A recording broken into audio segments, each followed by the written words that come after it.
Okay?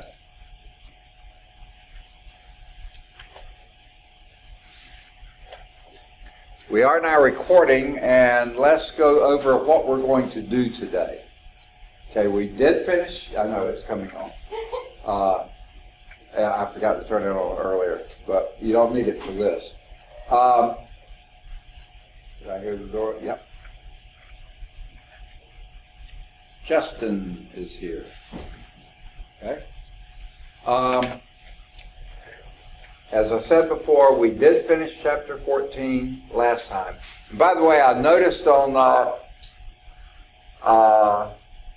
YouTube video, either I was in a hurry typing and the 4 didn't gather, or since it was the first chapter, I typed chapter 1. It's 14, but it's the right show. It just has the wrong title.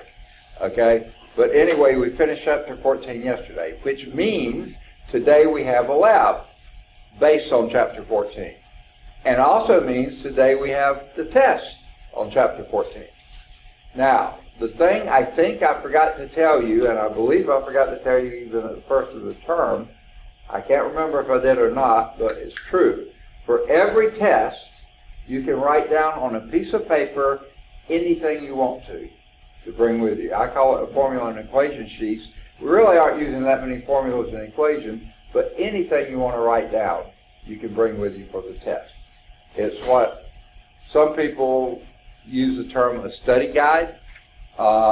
You can use that term if you want to. It's what you use to study for the test. So you use that? Huh? Yeah. Well, wait. Yeah.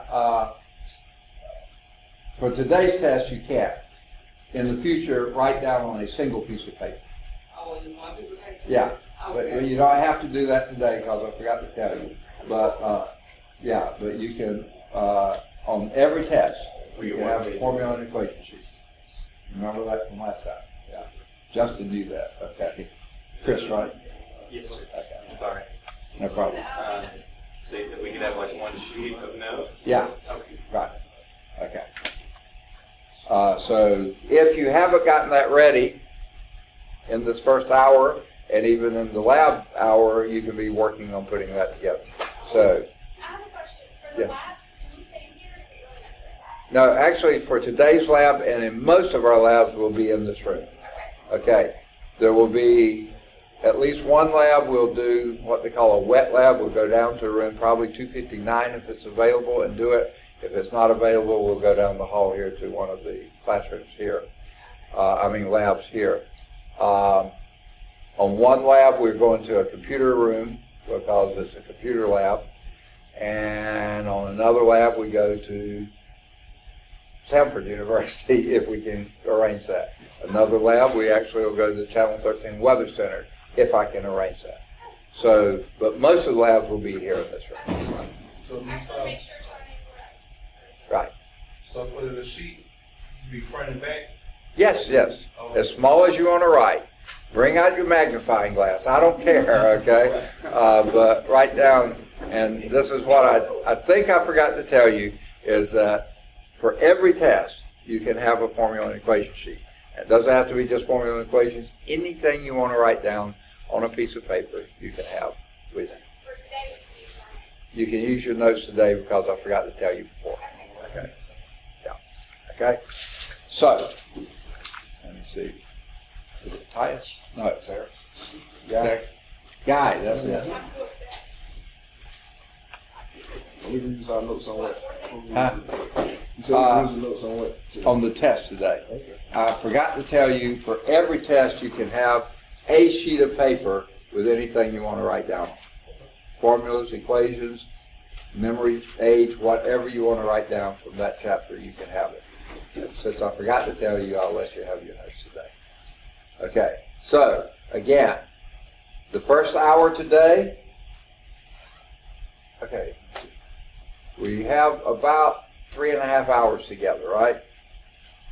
So the first hour is going to be chapter 15. The second 2 hours, the next 2 hours from 1 to 3 are going to be the lab for chapter 14. And then the last 30 minutes, so I doubt if it'll take you that long, will be your test for chapter 14. Okay. And you can use formula equation sheet. So let's see, 3, 6. 3, 4, 5, 6. Got it. Okay. All right. Let's start from current slide. And this is, I think, where we left off last time. We had started on this slide. We had talked about it. And we got this far, astronomical unit, AU. It's not Auburn University, by the way, but it's close, okay? No, astronomical unit. And for the purposes of solar system discussion, this is a useful measure to do. It's the average Earth-Sun distance, okay? I would almost tend to call it a solar unit, but maybe that's confusing too, okay? Let's see. Is it Cassidy? No. Jordan. Okay. Got it. Okay. And Adam, right? Okay. All right. They keep coming, and that's good. All right. Do you mind if the cheat sheet is printed? Yeah, that's fine too. Yeah. And in fact, I've had a lot of students do that before. That way they can get more on a piece of paper and easier to read. So that would be fine too. What we're talking about is, just to rehash, on Tuesday we finished chapter 14. So that means today we're ready for the lab on 14, but we're also, aren't we, ready for the test on 14? Okay?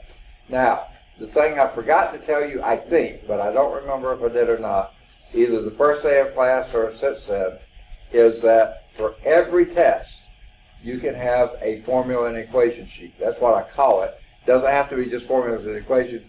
Anything you want to write down on that piece of paper, you can have as, for the test. And here's one reason I do this. I can remember way back when I was an undergraduate. I don't ever remember many instructors or professors allowing us to have one, but on the rare occasion that we did, boy, that night before that test, I was figuring out what's the most important thing and writing it as small as I could and getting everything on that piece of paper that I could get there. And then when I would take the test the next day, I almost forget to look at it, because I found that the very best way to study for a big test is to do that. Write down, organize, get it down in your head, doing all that to get it there. That was the very best way I learned to study for a test. I was regretting that the earlier professors didn't have me do that, because I didn't know. I would almost forget to look at the piece of paper because it was so fresh on my mind. So I have you do it, and I'll let you use it. But I would say in every class you ever take, why not? Do that the night before, and if you can't use it, then don't bring it to class or don't pull it out, but that's still going to be probably the best way to study for something. So I forgot to say that to you, but I do want to emphasize that. But I'll let you use it, so feel free. Okay, now, as we were saying before, so what we're going to do today is 1 hour in chapter 15, then 2 hours lab for chapter 14, and then the test the last 30 minutes. So you see this thing about class first and lab second, we do whatever works best. We use those 3.5 hours, however it works best. Okay, we're talking about astronomical unit, which is the average Earth-Sun distance. And when we're talking about the solar system, especially distances in the solar system, this is a good, handy tool. If we were talking about millions of miles or multiple millions of kilometers, it just gets really awkward. And by the way, that average astronomical unit is 93 million miles, or 1.5 times 10 to the 8th kilometers. That would be 150,000 kilometers. No, 150 million kilometers. 150 million kilometers. It's a huge number. And that's just Earth to Sun. We'll see the solar system is way bigger than that. Way bigger. Okay? So that's what we use as astronomical unit. And that's on the bottom of the right-hand column on page 359. Okay? Now, we're going to classify, we're talking about planets first. We're going to classify the planets in several ways. The first of these will be by size. Okay? And we'll also give a name for that correlates to the size. The first 4 planets closest to the sun are fairly similar in size. You know, Earth is probably 3 or 4 times the size of Mercury, but yeah, they're fairly close. The last 4 planets, those that are further out, are enormous compared to the first 3. Okay? So that's the size issue. Okay?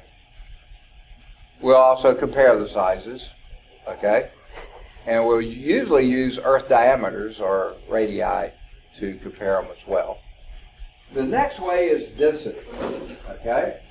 And again, this corresponds to the size pretty much and the name we give them. And that's because the first 4 planets are much denser than the last 4 planets. Okay? Way denser. And there's a reason for that as well. And we'll also classify according to atmosphere. And that is remotely connected with the first 2. And we'll talk about that. Now, the very best thing to look at for these things are the table 15.1 on page 381. It has all this and much more. Okay? But let's go back to this first. This basically summarizes size and density. This first classification. Okay? And that is, the first 4 planets are often called terrestrial planets. What does terrestrial mean to you? Not from this earth. Say again? Not from this earth. One more. Not from this earth. Okay, no, that's celestial would be not from the earth, but terrestrial would be like the earth. And what is our earth like? It's mostly a rock, okay? A big rock, the third rock from the sun. I don't know if anyone remembers that silly television show from way back. And let me see if I can remember. Is it Cassidy? No. Say again? Chicago. Yeah, Kayla. Okay, got it. And did someone else come in, or were you? Huh? Oh yeah, you were already here. Okay, that's right. Okay, I just saw a body crash. Okay, so the first 4 planets are terrestrial, meaning, basically what this means is rock-like. Okay, kind of. Okay. Mercury, Venus, Earth, and Mars. Now, Mercury is total rock. Okay, that's all. Okay. Venus is, I would say, probably mostly rock too. Earth, of course, is definitely mostly rock, but it's covered mostly with water. The only planet in the solar system that has significant amount of water to do with it. Okay? And that's why there's life here too, by the way. Mars is total rock. Now, Mars does have some frozen rock water somewhere beneath the surface, not too far below. But all of these are mostly rocky materials. And, to get more specific, the vast majority of those rocks are metallic nickel and iron. Now, you might not think of Earth as being mostly nickel and iron, but that's because we only live on this little bitty thin crust of the Earth. Interior of the Earth, almost totally iron and nickel. Okay? By the vast majority, iron and nickel. We just don't ever scratch the surface of the Earth. We're this thin little. Okay. Now, your giant planets, the 4 outer planets. Jupiter, Saturn, Uranus, and Neptune. Not rocky at all. Not terrestrial. They call them either giants or sometimes the gas giants because they're mostly hydrogen, helium, and methane. Okay? whereas the terrestrial planets are mostly rocky materials, metallic, nickel, and iron. Now, somewhere way in the core of those gas giants, they're also iron, okay? But most of the volume is occupied by gases. That's why they call them gas giants. Hydrogen, helium, and methane. Now, except for the methane part, which I can't really tell you much of how and why that's there, hydrogen and helium. What else contains hydrogen and helium?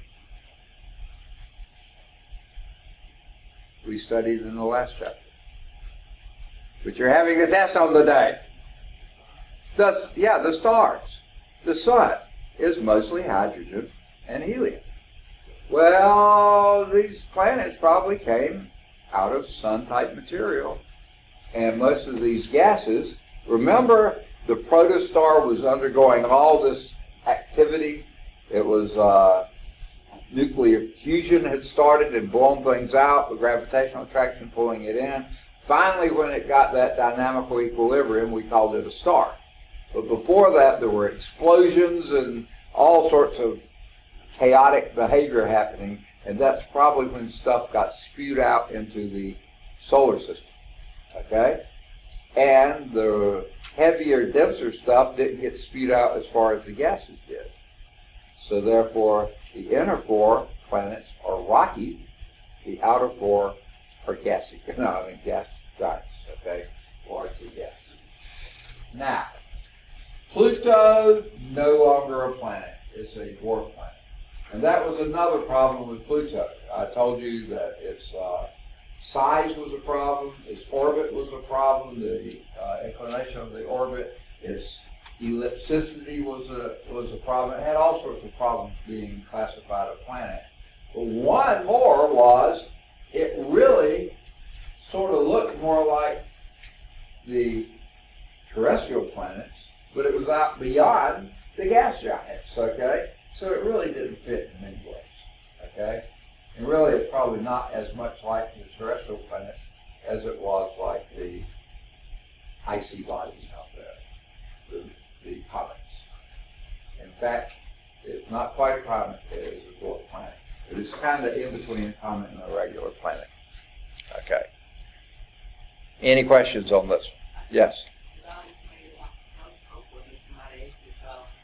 Okay. Say that one more time.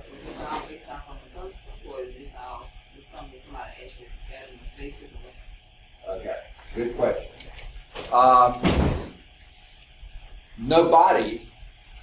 Nobody has been in a spaceship to visit any of the planets.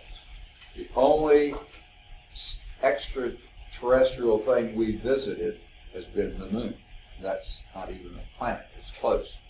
But we have sent out spaceships, unmanned spaceship, and they have collected data. So yes, we do have data on all these, but we also can tell, even from being here on the Earth, we can use spectroscopy, we can measure their volumes and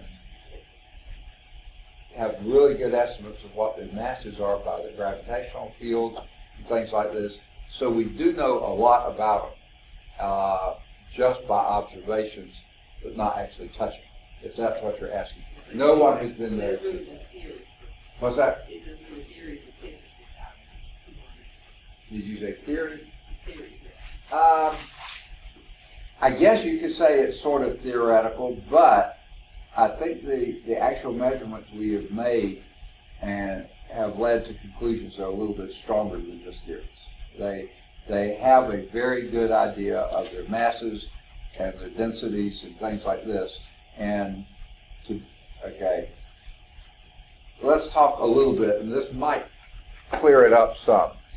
As I said, the table, and unfortunately they don't show a picture of the table, so let me go through the table. And for those of you who don't have your books, I hate that you don't, but when you do get them, it's well worth a look at these tables. Okay? The first thing is the average distance from the sun And that's just like, we have a good idea of that because we know Mercury closer to the sun, then Venus, then Earth, then Mars. Then you have the asteroid belt, which we'll go into later. Then we have the gas giants, Jupiter, Saturn, Uranus, and Neptune, in that order. So the astronomical distances, this really tells a lot, okay? Now remember, we sometimes use these astronomical units, which I think will help us visualize it a little better than all these huge numbers, okay? So let's do it in astronomical units. Mercury is between 1/3 and 2/5 of the distance between the sun and the Earth. So let's say the sun is here, and let's just start with the Earth being at the middle of the board there. Mercury would be somewhere about here. Very, very, very, very, very close to the sun. Okay? Now, because of that, let's jump down to solar energy, the very last thing in the table. It receives a lot of solar energy. It's so close to the sun. It receives way more solar energy than anybody else. Now these are, now, another thing we can get from it being so close to the sun, especially since the sun probably had all those explosions and stuff, probably if Mercury ever had an atmosphere, it got blown away really early, okay? So it has almost no atmosphere, okay? So there's another thing. Well, we're going into more detail on it later, so I'll hold off on some of that. Let's just deal with the size for now. So the first distance from the sun, it's closest, about 1/3 of the way, 2/5 of the way between the sun and Earth, okay? The mass is just a little bit bigger than our moon, okay? It's about 1/20th the mass of the Earth. Really, really lightweight compared, and except for Pluto, which was even smaller. This is very much the smallest of the planets. Okay? Is it Pius? Yeah. Okay. For those who came in since I started this, I did get you when you came in, right? Yeah. Yeah, okay, good, okay. I couldn't remember for sure. Okay. The first hour today, remember, we don't go by 2.5 hours or 2 hours of lecture and an hour and a half of lab. We do whatever works. Today we only have an hour of lecture, then 2 hours of lab, and then a half hour of test. Okay? So from now until close to 1 o'clock, we'll be in chapter 15. Then we'll have 2 hours set aside for the lab from chapter 14. And it's not directly from 14, but it's mostly from there. Okay? And then we'll have the last 30 minutes of your test. Okay? Now, I'm afraid I forgot to tell you this. No one said, oh yeah, you told me this, so I'm afraid I forgot to tell you. For every test you take in this class, you can have a single piece of paper with anything you want to write on that piece of paper. Okay?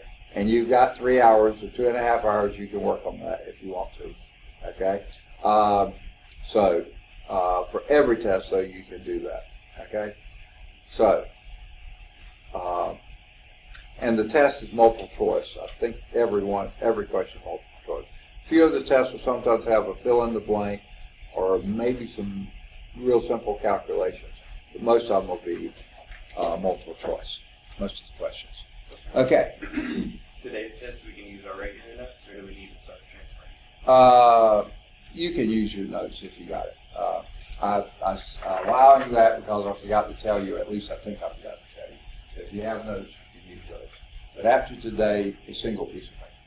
So condense your notes. The whole purpose of it is to get you to organize that, and it's a good study technique. Okay. So that was the first thing, the distance. Second thing, being so close from the sun, the odds are that's why all of this atmosphere got blown away. We'll talk about that later. let's talk about size. I said it's about 1/20th the mass of the Earth, so it's pretty low mass. Its size compared to Earth is about between 1/3 and 2/5 the diameter of the Earth. So it's not nearly as dense as the Earth. It's 1/20th of the mass, but only about 4/10 the radius or diameter of the Earth. Okay. No atmosphere. Okay, that pretty much covers it. But let's look at density. Since we mentioned that density, let's cover that. The density of Mercury, 5.43, and this is grams per cubic centimeter. Venus, 5.25 grams per cubic centimeter. Earth, 5.52 grams per cubic centimeter. Mars, 3.95. But guess what? It may seem a lot less than the other three. It's still way more than the outer four. The outer four, 1.33, 0.69, 1.29, 1.64. They're not even half of what Mars is. So the inner four are smaller, and the inner four are denser, and the inner four vary in atmosphere. Okay, those are the terrestrial planets. Okay, mostly rocky. Certainly, rocky materials are denser than gaseous materials. Okay, so that's where all this comes from. Now, another thing that's in the table is the inclination to the ecliptic. Now, I don't know if you know what the ecliptic is. The ecliptic is that I want to make sure I say this right. Yeah. If you took the sun and the earth, and the path that the earth goes around the sun, that's the ecliptic. Okay? That's what it's called. The path that the earth goes around the sun. But another way of looking at it, the path the sun makes around the earth, apparently, you know, if you're measuring this kind of thing. Okay? And that's how it looks like to us. That is the ecliptic. Now, we call that 0. And then other planets have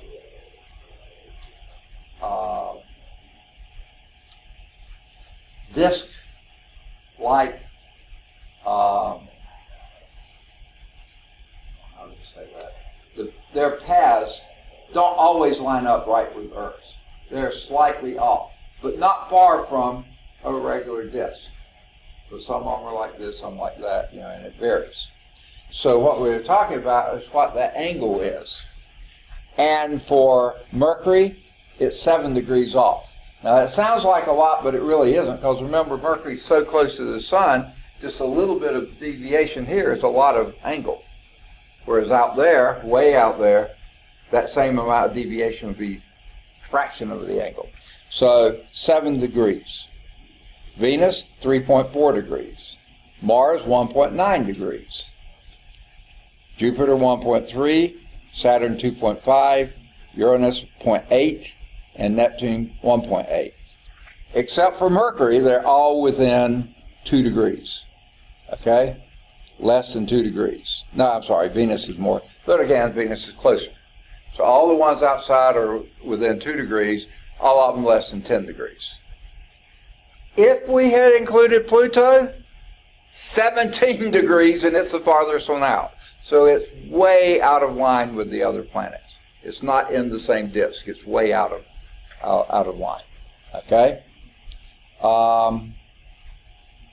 Now, the orbital period in years, I think we'll talk about that a little bit later for most of these. But this is really a good table to look at. It tells you lots about it. Okay, so I'll hold off the other things until we do each planet by itself. All right. So let's go on to the order of the planets. And I kind of dislike this slide. It's a pretty slide. It has nice little features about it. There's many things that are pretty good about it, but there are many things that are way, way, way, way off on it. Okay, number one, if that was the size of the sun, every planet would be smaller than these little dots here. So you wouldn't be able to see them.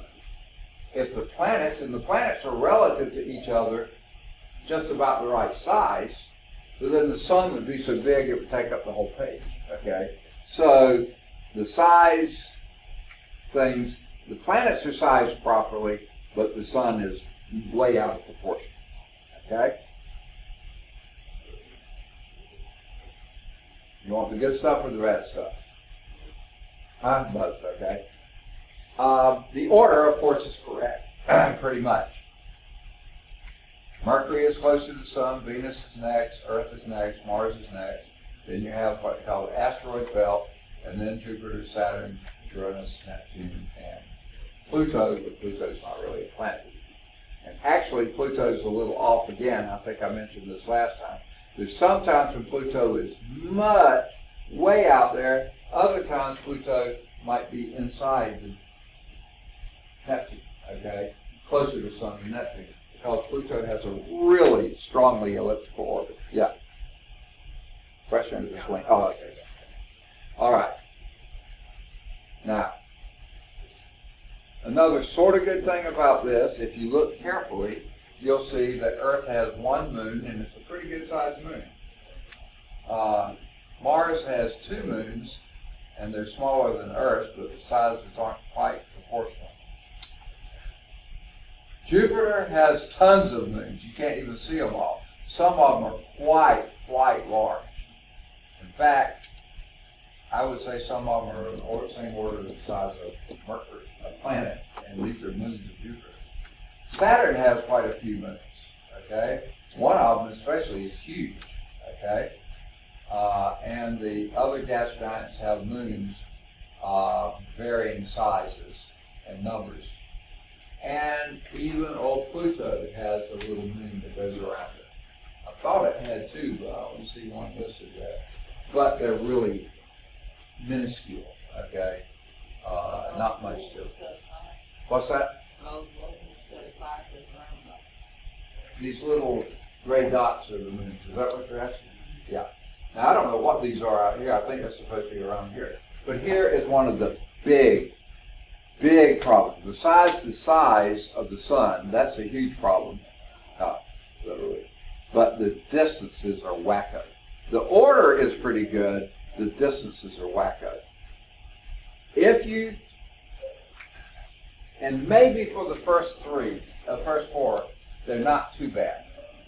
You see, if this is sun to earth distance, this is supposed to be about, like I said, a third to 2/5 of that. Not bad. Venus is the closest planet to Earth, so that shows up well. Mars is a little bit further away, but then the others, the distances are wacko. I mean, totally wrong. For every planet you get out there, it's almost the same distance more from the sun than the total of the previous one. So there's no way that Jupiter and Saturn are that close to each other. And we'll see this later you'll see it in the table. If you look at the table, and this is really fairly telling. Okay, the astronomical units. Mercury, about 2/5 of the distance between Earth and the Sun. Venus, about 3/4 of the distance. Okay. Earth is, of course, one distance from the Sun. Mars, 1.5. Okay. So in other words, if this is Earth, Mars should be that much further. So it's a little too close. Okay. A little too close. But when you get to Jupiter, it's 5.2. So if this is Earth, Sun to Earth, that would be 2, 3, 4, 5. More than that. Jupiter should be way out here, almost at the end, okay, of our picture. Well, you couldn't get all the planets in there. Well, then you go to Saturn. Saturn is almost twice as far as Jupiter was. So if Jupiter was out here, Saturn would be out there, okay? And you haven't even gotten to Neptune and Uranus and Neptune yet.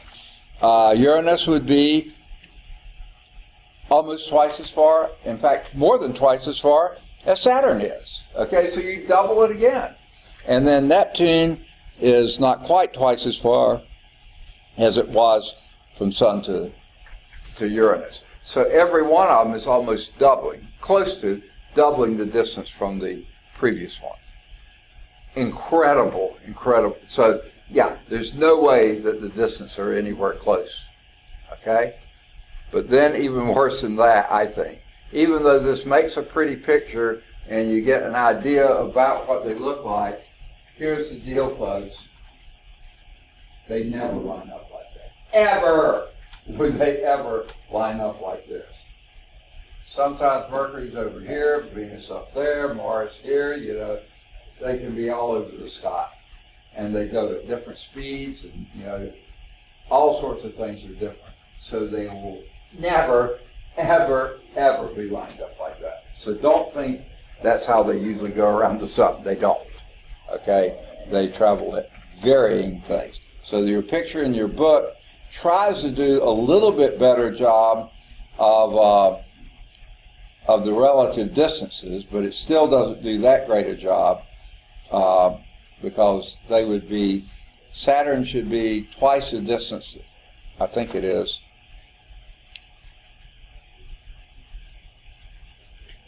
Yeah, almost twice the distance from the Sun as Jupiter is, and it's much closer than that. Uranus is more than twice what Saturn, yeah, so they don't even come close. All right.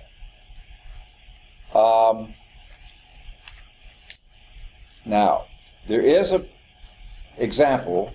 How long would it take to travel the average distance between the Sun and Earth at a typical jet aircraft speed of 1,000 kilometers per hour, using the equations from section 2.2? Guess what? We didn't do 2.2, so you don't have to do this. But just to get the idea, they tell you how to do this, and the answer to that, about 2 months of traveling to go from the Sun to the Earth in a jet plane, fast as it could go. Of course, it couldn't travel that far without refueling, so yeah, 2 months to get from Earth to Sun. Okay? Now, if that's true, then it would take about, is it twice that or 5 times that to get from Earth to Jupiter, okay? And double that to get to Saturn. I mean, you're talking about years just to get somewhere in our solar system, okay?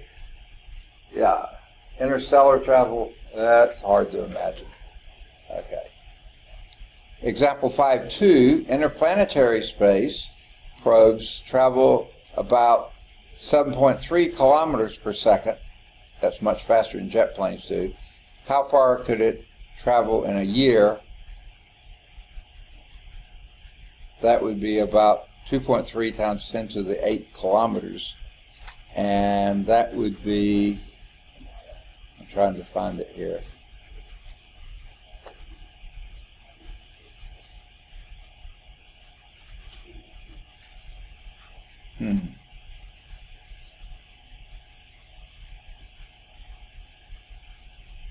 Oh, I'm sorry. How far could it travel? 2.3 times 10 to 8 kilometers in a year. I was trying to find something that's equivalent to that in the table.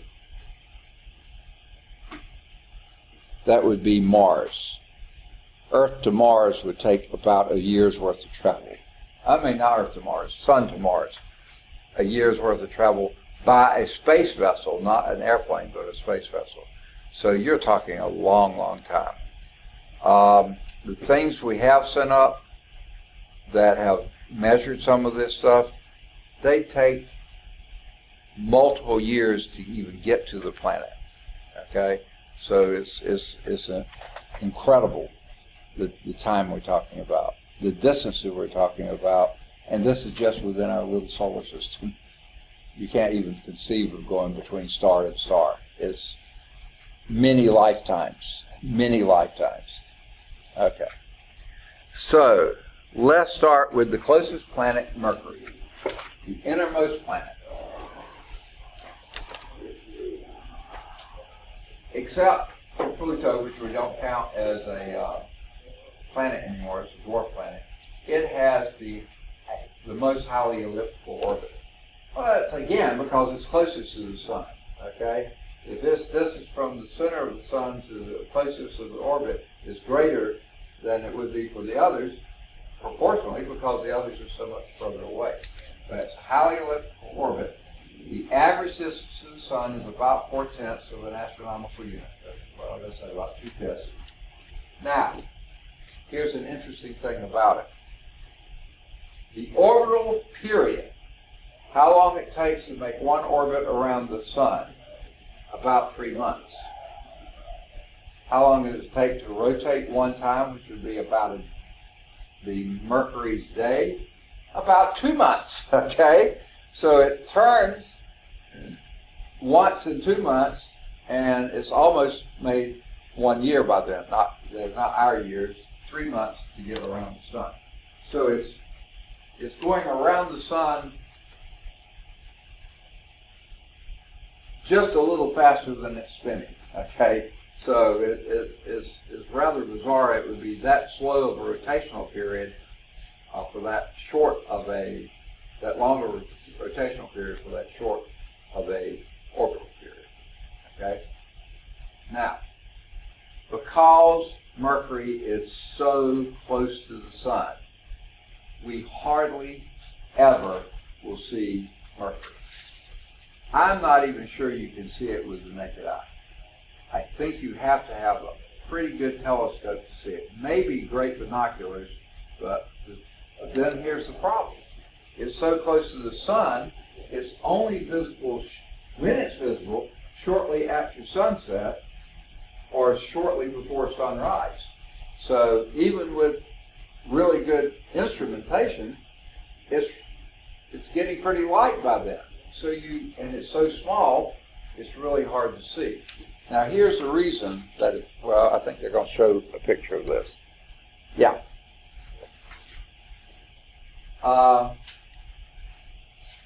This is showing right at sunrise. Now, at some times of the year, Mercury may be fairly visible, but you see, when it's the most visible, when it's what you call a full Mercury, it's so close to being in line with the sun, it comes up almost at the same time as the sun, and then you won't see it because it's so bright. The sun is so bright. So you will usually see it when it's what we call gibbous waxing, when it's just past its full Mercury.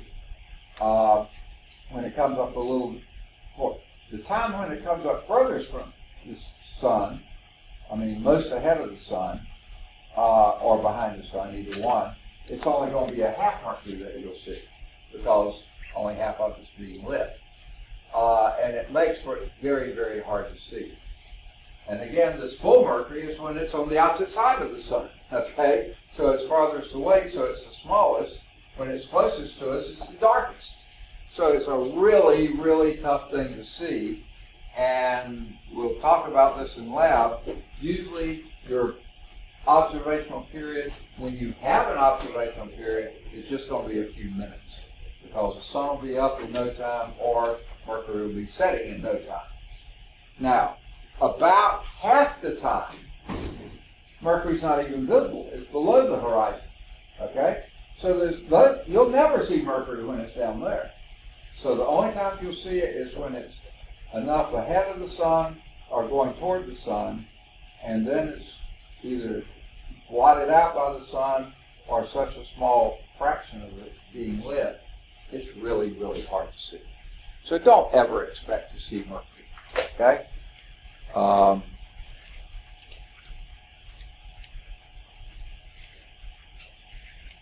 Is it recording? Yeah. All right. Now, I know I've said this several times, but every time someone comes in, I want them to know. On Tuesday, we finished doing chapter 14. which means today we're going to do the lab for 14 and have the test for 14. So we're only going to do 1 hour of class today, and we're already, getting pretty close to having that done. Okay? Starting at 1 o'clock, we're going to start our lab for chapter 14.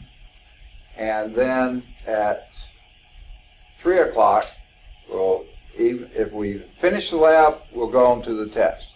If we haven't finished the lab, then we'll have to make a decision whether to finish the lab and have the test later, like next Tuesday, or go on and do the test and have the lab next Tuesday, finish the lab next Tuesday. We'll talk about that then. Hopefully we'll finish it before 2 hours. But then the last 30 minutes are going to be set aside for the test, okay? So, and here's one thing I forgot to tell y'all early on, or at least I can't remember telling you, is that for every test in this class, you can bring with you a single piece of paper which has anything you want to write on it. Any notes, any formulas, any whatever you can write on a single piece of paper. Today I'll let you bring notes if you have them, because I forgot to tell you that before. Okay? Now, so here's Mercury. Hardly ever visible. Okay? Now, these two things are related.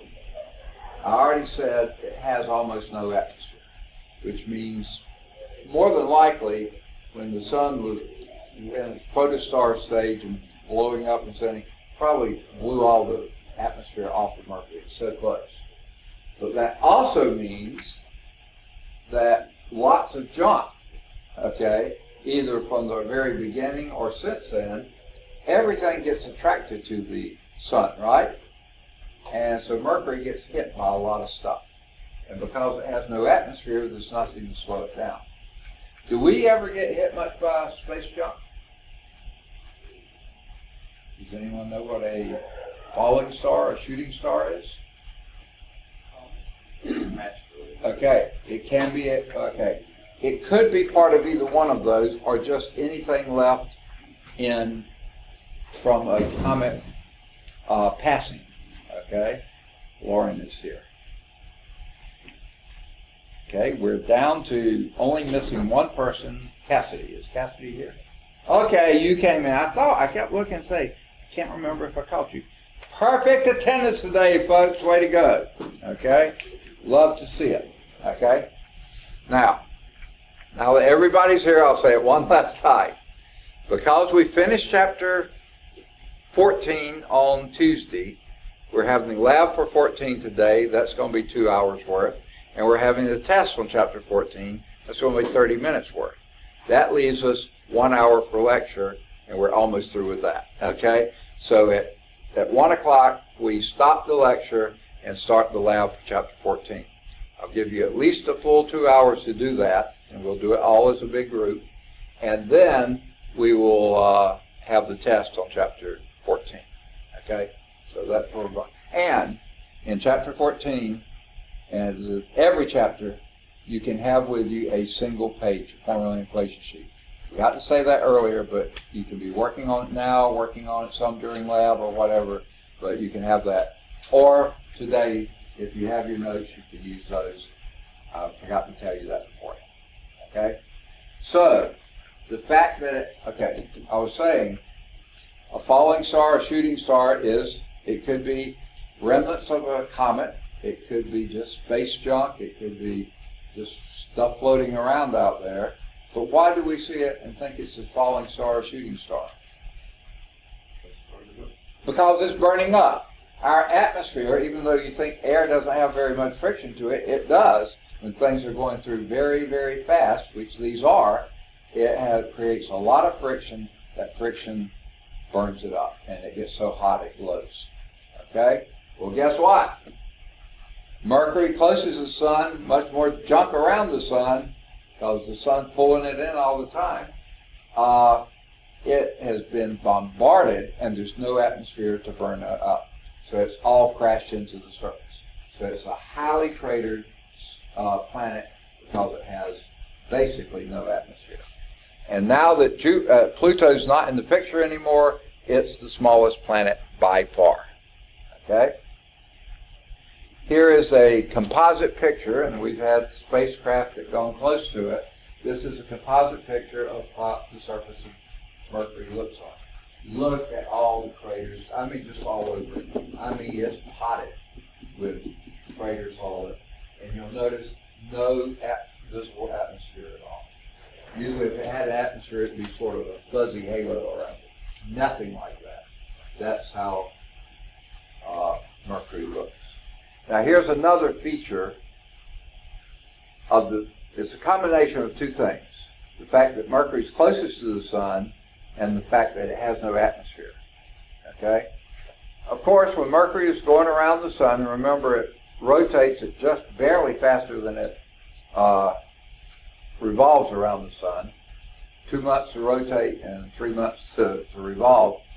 The side that's facing the sun, always half of the planet is facing the sun and half of it's away from the sun, right? Everything is like that. Okay? Now, the side facing the sun is burning hot because it's so close to the sun. But the side away from the sun is frigidly cold, okay? Because there's no atmosphere to keep things modified, blanketed, okay? That's what another thing the atmospheres do for us. They moderate the temperatures. They keep it from being as hot when the sun rays are directly on it, but keeps it from being as cold because they sort of form a little blanket around the planet, okay? So when it's facing the sun, the side that's facing the sun is incredibly hot. But that on the other side of when it's not facing the sun is, I mean, absolutely frigidly cold. Okay? And I think that's going to be a good place to stop. Okay? Any questions on Mercury? We'll begin next time with Venus. Okay? Actually, there is one picture in your text that's not on here. Is figure 15.3.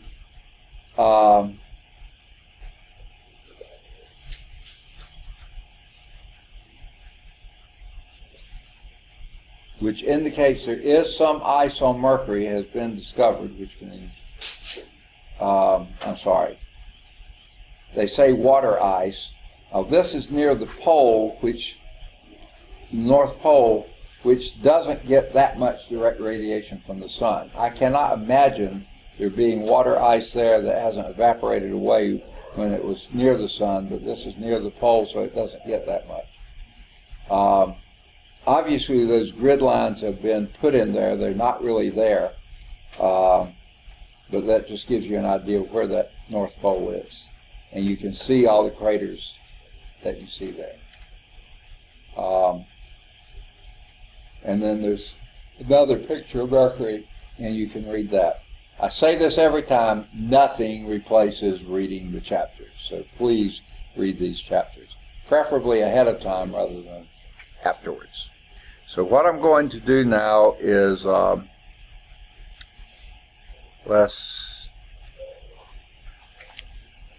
going to pause, and we'll go from current slide. All right. Now,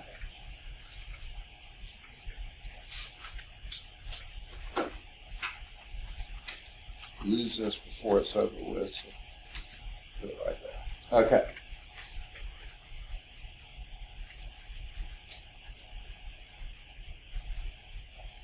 Again, let's talk about some of the things we mentioned before when we were doing last chapter. If you face due north, which I think I'm pretty close to facing right now, due north, and go directly overhead, this point directly overhead is called your zenith, and then go to due south, that imaginary line that you just drawn on this celestial sphere we talked about is called your local meridian.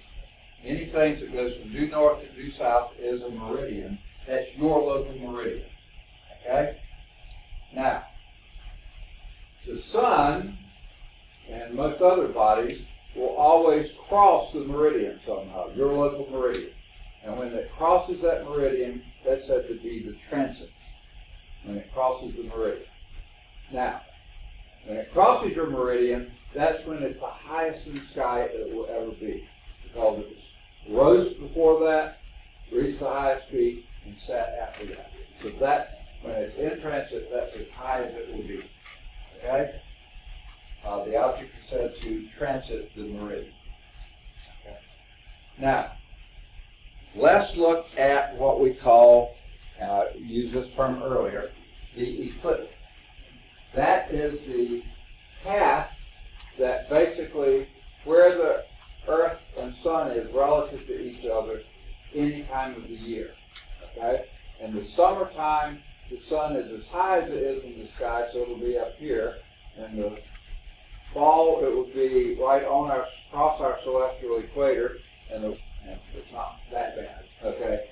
High as it'll be, then it'll go down in the fall to where you're right on the celestial equator. Then in the wintertime, it goes below, and then it goes back up, or it goes back down. And since we spin, we just sort of draw that circle around. That's called the ecliptic. Because guess what? When the Sun and the Earth are on that plane and the Moon goes on either side and is on our ecliptic, that's when we have our eclipses, okay? When that happens. So that's why it's called the ecliptic. Okay. Now, page 360, part A, the celestial pole and the equator. Okay? Now again, remember what we're talking about. Let's get close out here.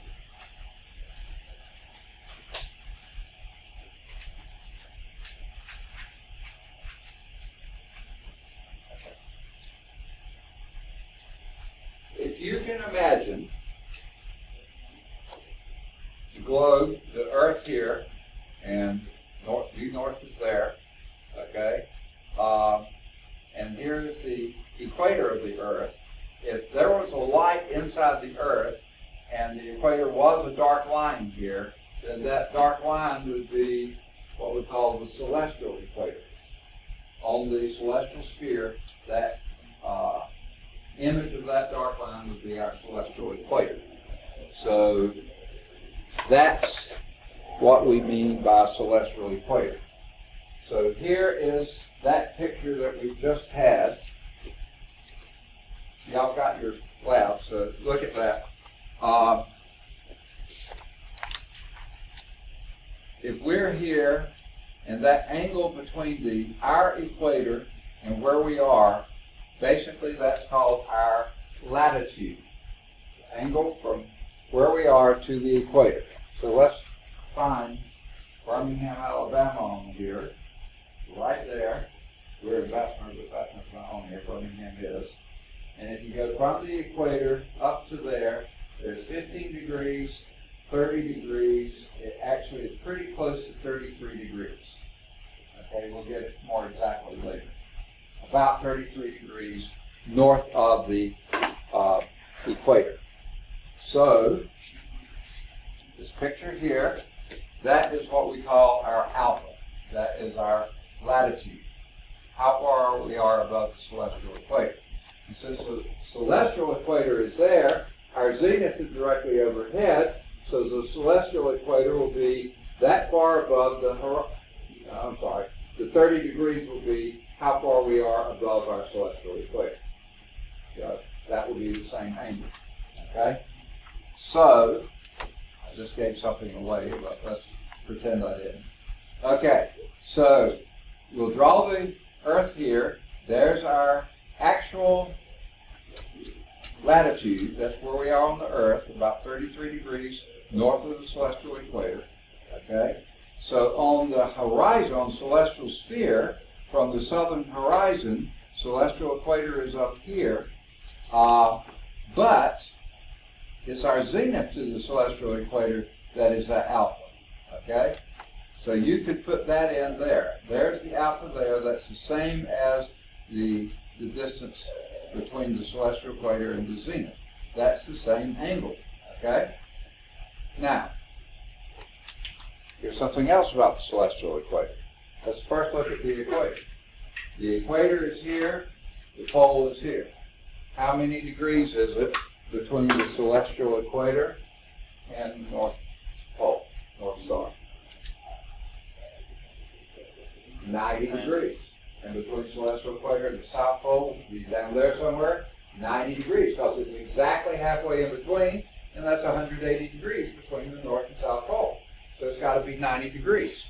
So that's why they put on the celestial equator 90 degrees from the on the celestial sphere, 90 degrees from the celestial equator to the North Celestial Pole, which is our pole star, Polaris. Okay, that's on the celestial. It's on the celestial sphere. Okay. Now, the angle, our southern horizon here and our zenith here, how many degrees is that?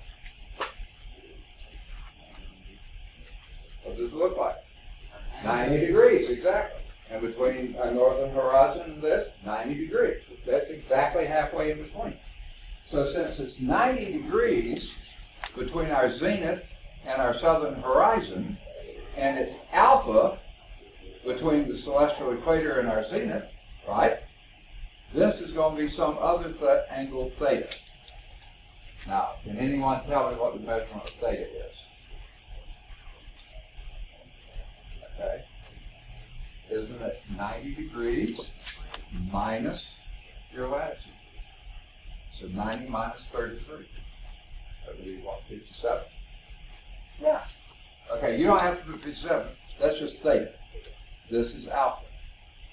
Okay? But since it's also 90 degrees between the celestial equator and the North Pole, right? Always, okay? That means, and if this angle here is the theta, is the alpha, what does this one have to be? The same theta. So, if this is theta and that's theta, this is alpha, then that one's got to be alpha. So, and this is used in celestial navigation. When I was in the Navy, we had to know how to do this. Okay, all of us, whether you're in navigation or not, you had to go out and shoot the stars at night, and you did it either just after sunset. You had to let the sunset go down, you couldn't see them, but you had to have a good enough view of the horizon that you could tell where it was. Because when it's pitch black, you can't tell the horizon. It was shortly after sunset or shortly before sunrise, you went out and tried to shoot the stars. And you usually picked pretty bright stars if they were up, and we had the star tables and everything else that we had to do with, and you knew what to look for and where to look for them. But that North Star, because it's such a dim little star, that's why we had to use the pointer stars. Remember, we talked about this in the Big Dipper. The end of the cup, they point toward the North Star. And you pick that out, and you always tried to get that North Star. Because once you had the angle of the North Star, you knew exactly what latitude you were on. You didn't know the longitude, but you knew exactly the latitude. That's what you were doing, measuring that alpha. That told you what latitude you're on. And then on your chart in the Navy, in the chart house, you could say you knew you were somewhere on this latitude right here. If you had other stars that crossed that, then it gave you a good idea exactly where you were. Now, nowadays, they have, in fact, on the ship I was on while I was in, they put in the first sat-nav, satellite navigation, okay? We got the antennas. I don't think they had the whole system up. They were going to do that in the yards. When we went to the yards, unfortunately, we had an accident that tore out a lot of that antenna, and it's almost fortunate it did for me, but that's a different story. But now, and guess what that sat-nav is now? GPS. We all get to use it, but originally it was out there for the military. So that our ships and our planes and anybody else, the land troops, roaming around out there with not knowing where they were and stuff, if they had their sat-nav, satellite navigation, they could tell exactly where they were. Okay? So, it says here prove that the angle alpha, the observer's latitude, is in fact the same as the angle alpha that the north celestial pole is from the northern horizon. Now, I've just talked you through it. You fill in the letters, and basically you can fill in alphas and thetas throughout that, and that will be all you really need. I just told you what to put there, but if you fill it in, put enough information here to let me know you understand why those alphas are the same. The one here on the globe, and the one way over here on the North Pole. On the North Star. Okay? If you were following that and doing it as I was doing, you're fine. Okay. Page 361. If the celestial pole is an angle alpha above the northern horizon, which we just said it was, then we can establish the location of the celestial equator. Okay? How can we do that? If we know where the celestial pole is, where's the celestial equator? 90 degrees from that. Okay? So the angle that the meridian, along the meridian, that the equator makes with the southern horizon is then theta. And what's the relationship between theta and alpha? I never heard of those until just now. What's that? I never heard of words until just now. Theta and alpha. Okay. All right. You see on the globe there that little symbol that looks a little bit like a goldfish? Right there and right there. You eat goldfish. What the angles? Huh? What the angles? Okay, on page 360, you see the angle of, you see the globe at the bottom, and that angle between the equator and that dotted line pointing to where you are, right? And you see that little symbol there, that's an alpha. Okay, it's a Greek letter for A, lowercase a. And then you see the other alpha over here between the northern horizon and the north celestial pole, Polaris, the pole star. That's alpha. And what you need to do on this, and then the other thing, theta, that I was talking about, go to the south horizon, you go up to the celestial equator, and you see the angle theta. It looks like a circle with a bar across it. That's the Greek letter theta, lowercase theta. Okay? Now, the question is, and that's what you need to fill in for question 1, prove that the alpha on the celestial horizon is the same as the alpha, which is your latitude. Okay? And fill in enough stuff to let me know that.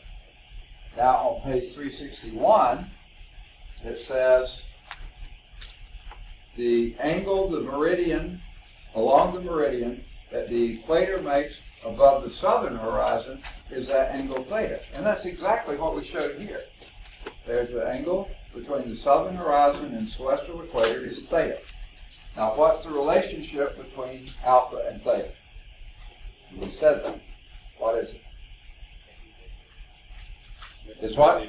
90 minus alpha is theta. Yeah, it's written there on the page too. Let me try to draw the picture of this. Okay. I'll draw, let me get my pen activated. All right. We'll say this is the globe here. That's a pretty ugly globe. Okay, and here we are standing on the globe in Bessemer, Alabama. Okay, and directly overhead is our zenith. Okay, and this is our horizon. This is the southern horizon. This is the northern horizon. Okay, the angle we make from the center of the earth is about 33 degrees. This is alpha, and for us it's about 33 degrees, but that's the angle alpha. Okay, now that same angle alpha here, let me draw the celestial sphere here. Okay, there's the celestial sphere. That same angle alpha here, that corresponds to this one, okay? Because this is celestial equator, this is the actual equator, the global equator, okay? This is where we are in Bessemer, this is our zenith, directly overhead on the celestial sphere, okay? And 90 degrees from this is the North Star. If this is 90 degrees here, then here is Polaris, the North Star. Okay? North Pole Star, whatever you want to call it. Pole Star, Polaris, whatever. Okay? Now, what your first question on page 360 was asking is show why this angle alpha here is the same as this angle alpha there. Okay? And basically we did it. In the book they tell you this is theta. And from this drawing that I just did, since this alpha is the same as that alpha, and this is directly over here, there's your southern horizon, this has to be 90 degrees. So therefore, theta is 90 minus alpha. 90 degrees, subtract alpha, that gives you theta. Is that okay? The theta is 90 minus alpha. 90 degrees minus alpha. So whatever your alpha is. Now, question 2.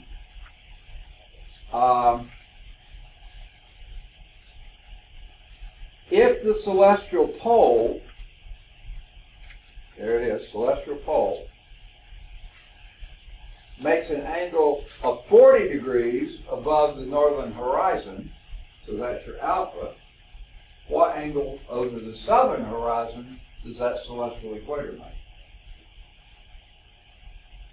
If this is 40, what's this? 50. It's exactly 90 off from what the other is.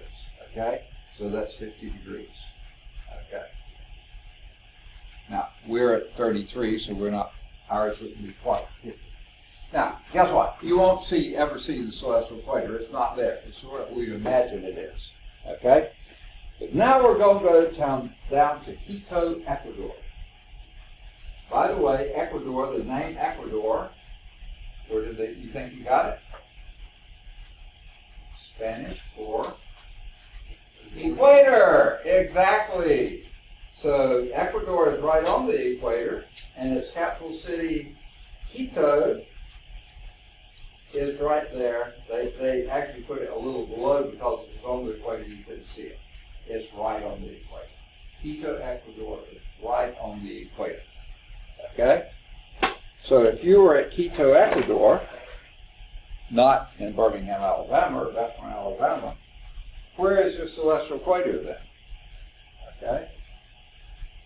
You're in Quito, Ecuador, standing right on the equator, where would be celestial equator? Right overhead, directly overhead from due east to due west. There's the celestial equator. It's exactly splits the celestial sphere in two. Whereas where we are, it's over here. Okay? In Quito, it would be directly overhead, east to west. Okay? Everybody got that one? That's number 3. Okay. Now, the ecliptic now, and here's why.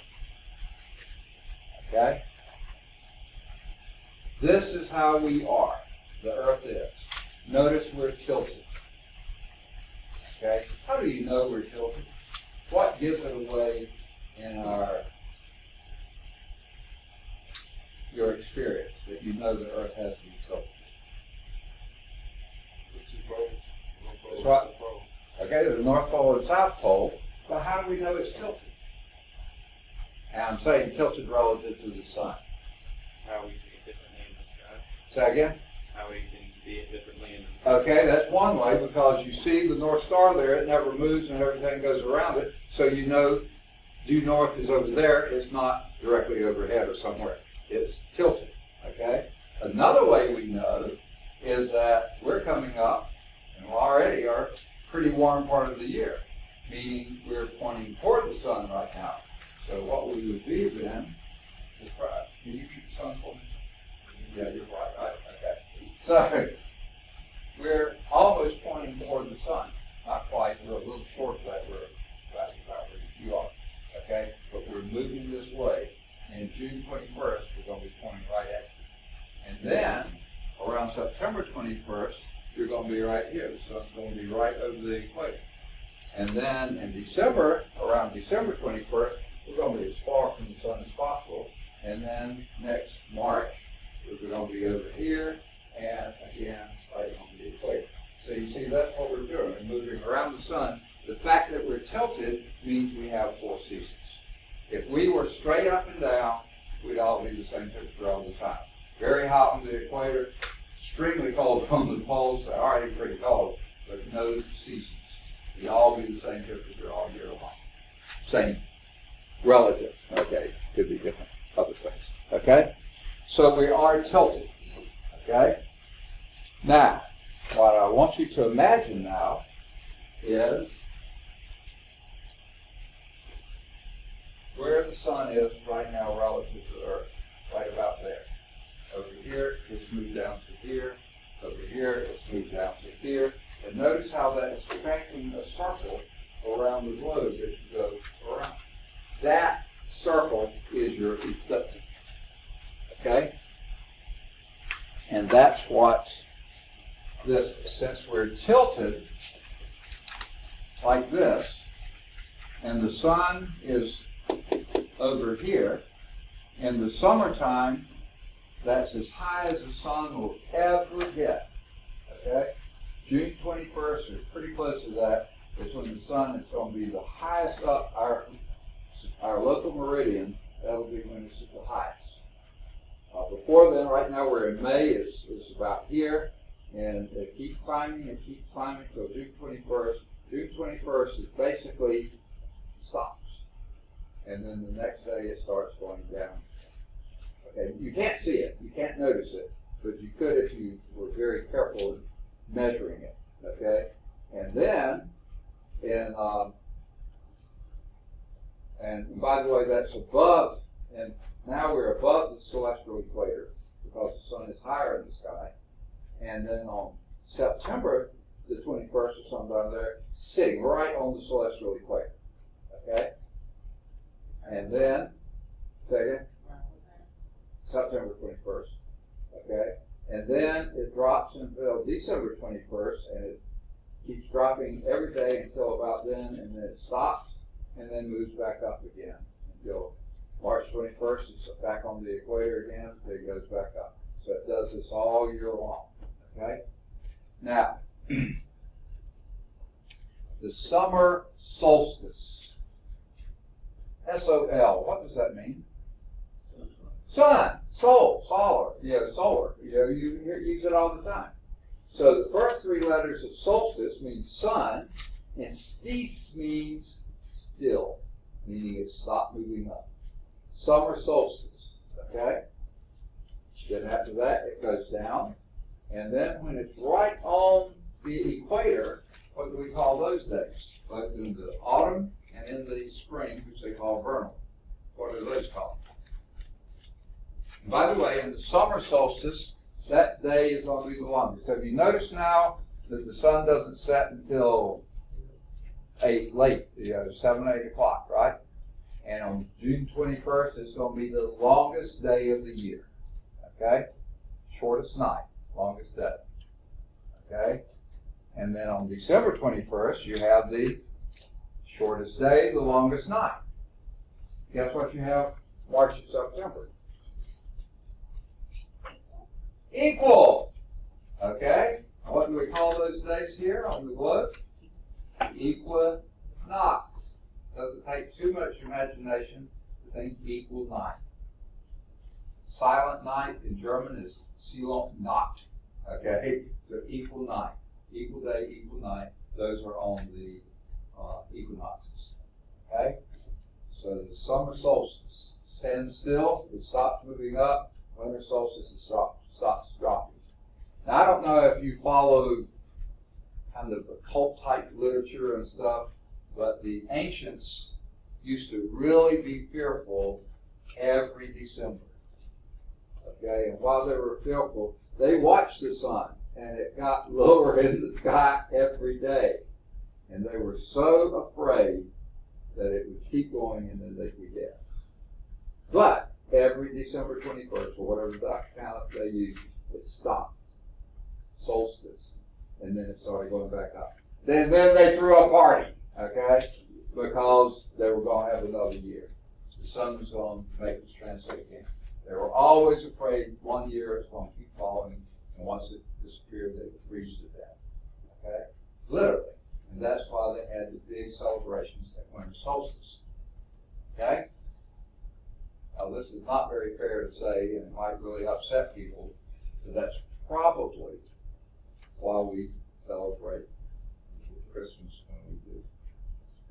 Because if you think about it, the shepherds out guarding the sheep at night, they wouldn't have been doing that in the dead winter. They'd have had them inside, okay? It was probably not that time of year. But we sort of adopted the local custom to celebrate that as a time when the sun's going to be rising. Okay, literally. Okay. So, sorry if that burst any bubbles, but that's what I've read and heard before. Okay. And these figures on this page show exactly what I was talking about. At summer solstice, the sun is going to be as high as it ever gets. The celestial equator is always right where it is. Okay, it doesn't change. At our latitude, it doesn't change. But the sun rises above that, or in the winter solstice, the noon sun is as low as it can be below the celestial equator. And you'll notice your shadow is shorter in the summertime at noon, longer in the wintertime, and you can see a shadow. Okay. Now, they introduce a couple of new words here. Okay. And these words are, the first one is declination. Okay? And what that is, an object up in the sky. These stars, they're fixed. They don't change. They look like they're moving, but they don't. They stay fixed on that celestial sphere. And it's how high they are above the celestial equator. Now, in the text, we talk about how high they were above our horizon. That was called altitude. When you're talking how they are above the celestial equator, that's their declination. Okay? How high it is above the celestial equator. Okay? Now, we have to have something to refer to when we're talking about where it is. That's how high up and down, okay, from the celestial equator. How far right or left, that's called right ascension. Well, we have to have some point to refer to, and what we use is the vernal equinox. Okay? If this is north, the vernal equinox, that's going to be when the, that would be when we're here, and the sun is right on the equator. That's the vernal equinox. And how far right or left of that you are, that's called, actually how far right you are of that, that's called right ascension. Okay? So those two things are going to identify where an object is on your celestial sphere. How far north or south it is above the celestial equator, that's declination, and how far right it is from the vernal equinox, that's its right ascension. Okay? Now,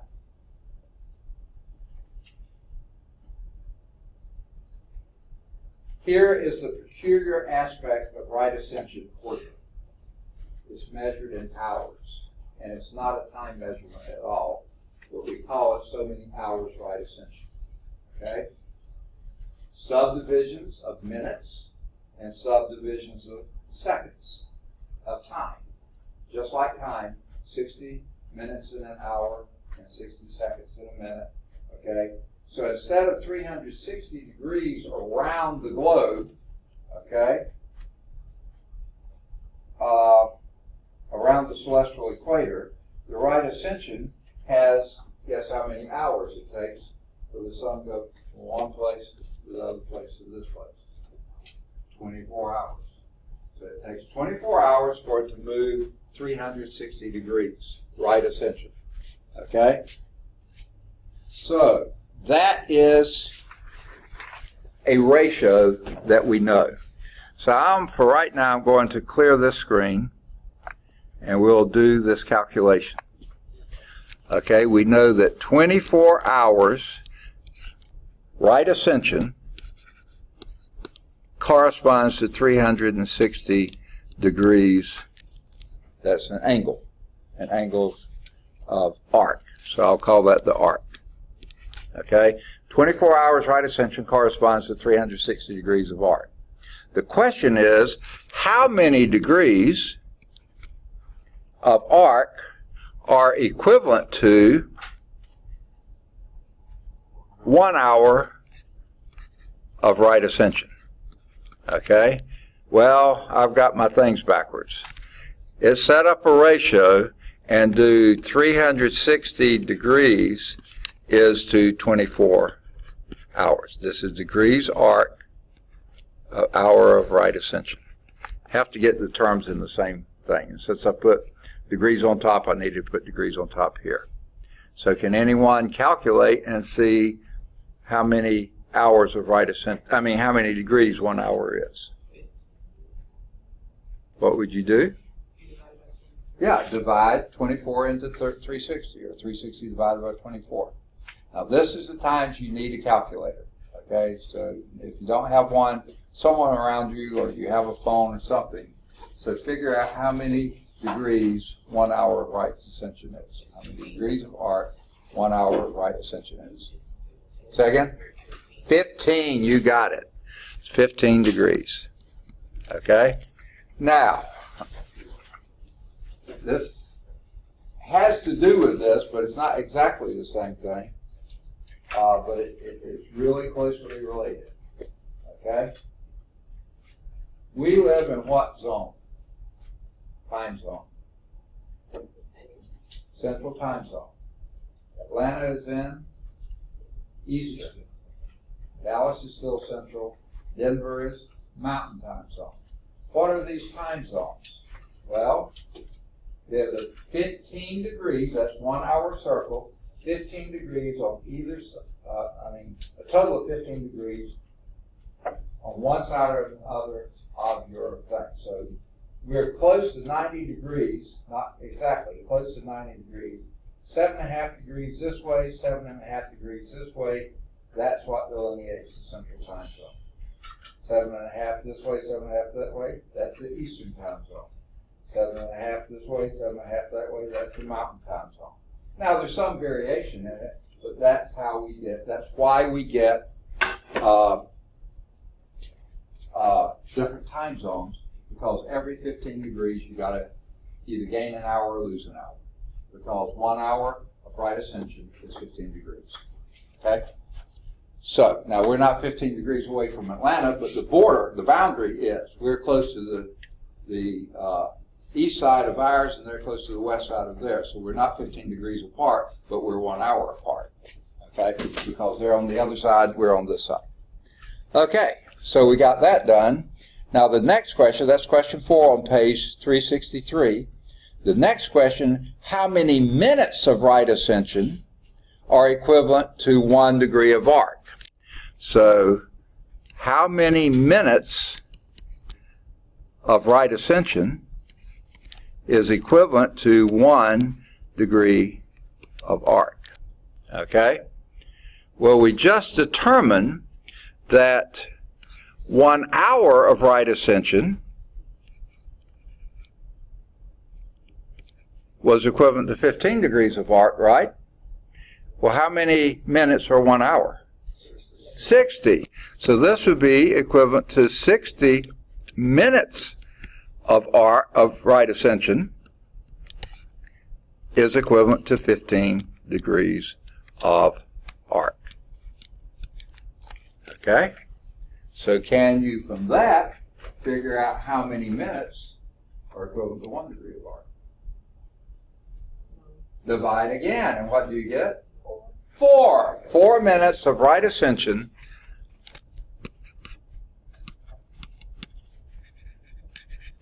is equivalent to 1 degree of arc. Okay? Now this is along the ecliptic or whatever. Now let's go to how many minutes of arc. How many minutes of arc are equivalent to 1 minute of right ascension. Well, we just said that whoa, that's 1 degree, right? Wait. Yeah, no, I've got it right. These are just different minutes there. How many minutes are in 1 degree of arc? How many minutes in a degree? Hint, it's just like an hour. Not 60. 60 minutes. So that'd be 60 minutes of arc. Now these are different minutes, okay? Would be equivalent to 4 minutes of right ascension. So how many minutes are equivalent to 1 minute of right ascension? 15 again. So 15 minutes of arc are equivalent to 1 minute of right ascension. Okay? Rather weird, they use the same units, but they mean different things. Actually, these are time measurements. Right ascension are time measurements. Okay? Does that make sense? That was 4, 5, and 6. All right. Now, part C. That, by the way, was part B, celestial coordinates. Okay? Part C, the celestial globe. Now, we don't have one. But we have kind of the next best thing. Okay? And that is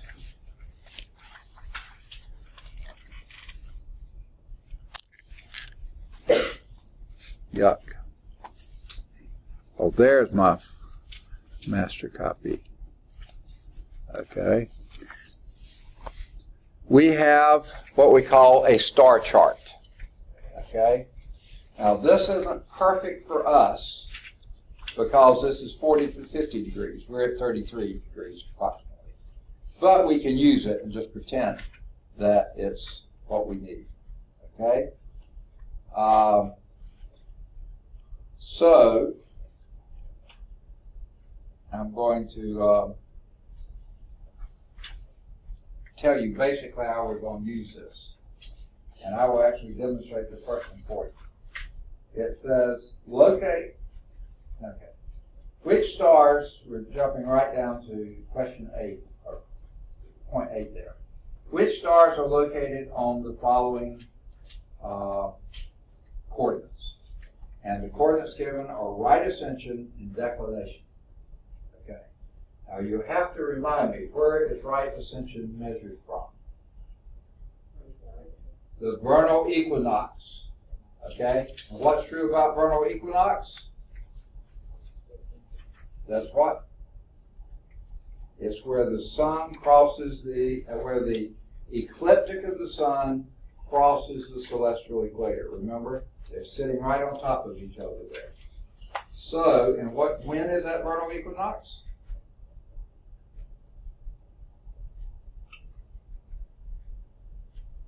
Okay. And by the way, let me show you how this thing works. This is the North Pole right here. Okay? And there's the North Star right at the end of the Little Dipper. Okay? And it's being pointed at by the Big Dipper over here. The pointer starts at the Big Dipper, point right towards the North Pole, and that's the end of the Little Dipper. Little Dipper is looking much like a dipper, Big Dipper. Okay? But, okay, now what we're going to do, that's the North Pole. So this circle that's equidistant around the North Pole, you can see most of it, but not all of it, but as you turn this, you see it's all the way around. That's the equator, this circle here. But you'll see another circle, and this is this dotted circle. That dotted circle is the ecliptic. And that crosses the equator right at September 21st and March 21st, right close to it. See it? The dotted circle crosses the equator. that's where we start our right ascension. Okay? So what we're going to do is bring that down here to where it reads midnight. Okay? That's real close to March 21st. Make sure I'm doing this right.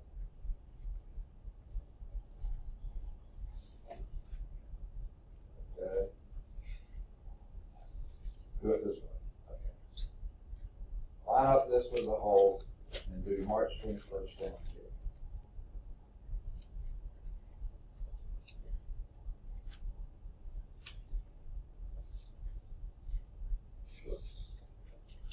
Okay, line up this hole, that hole, North Pole, this hole down here, March 21st, and sure enough, that's right where the ecliptic crosses the equator.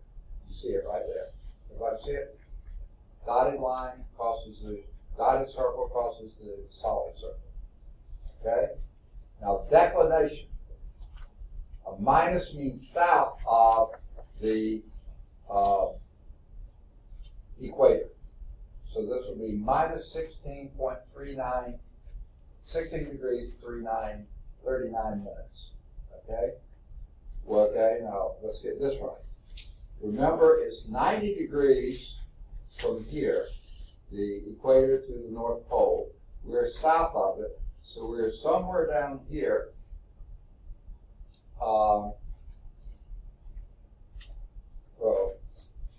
I'm sorry, you do right ascension first. So right ascension is 6 hours, 43 minutes. Now you'll notice here, the numbers here are in hours. This is noon here, and we're going to count 6 hours and 43 minutes. Okay? Trying to read my hours. Don't see them on here too easily.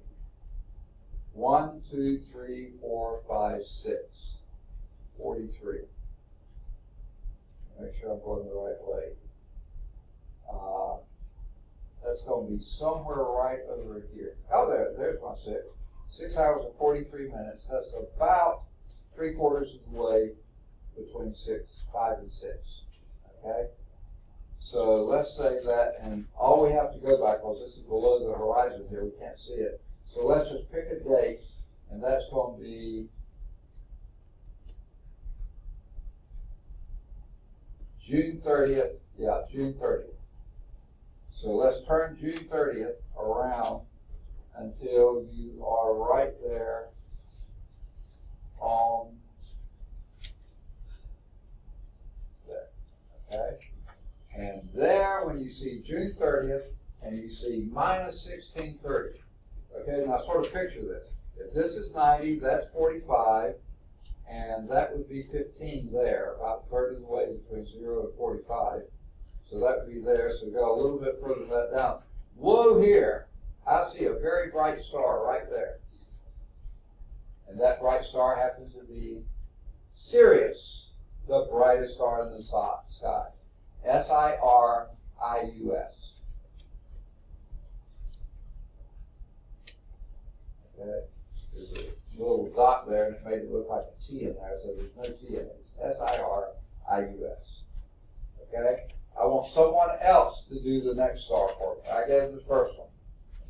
Someone else do the second star. Who wants to do it? Be brave. I'll walk you through it. Okay? All right. All right. All right. Okay. We start with right ascension. Where does right ascension measure from? Where does right ascension measure from? 6 hours. Yeah, the vernal equinox, which is? 9. Second? 6 hours and 22 minutes. I can't hear. 6 hours and 22 minutes. Yeah, but not yet. Where does it start from? Let me make sure I'm recording. I hope I am. Okay? March 21st. That's when the vernal equinox, right? So that's where you start, March 21st down at the bottom. That lines up.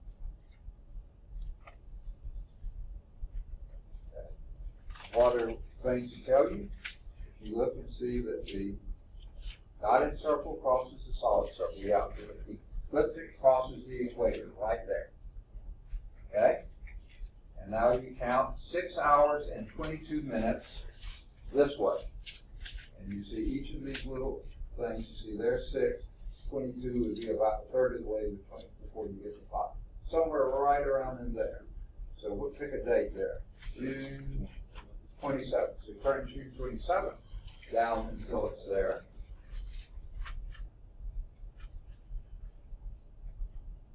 He must have seen this coming.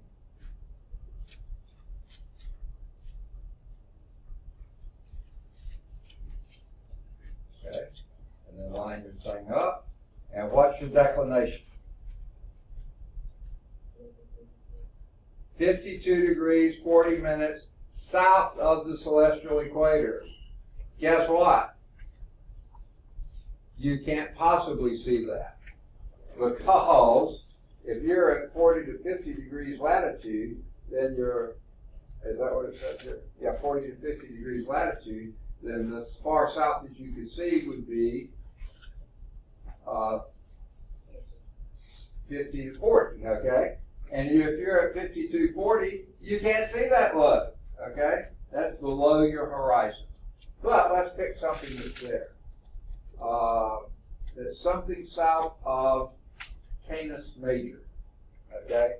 That's, by the way, anyone know what Canis Major means? What is a canine?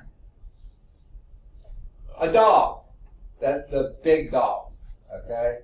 So something south of the big dog, Canis Major. So you can't see a star down there. Sirius is close, but not quite there. It's way below. So something south of Canis Major. That's all you can say because we can't see it on here. Huh? What do you want us to write? Something south, some star south of Canis Major. Make sure that. Wait a minute.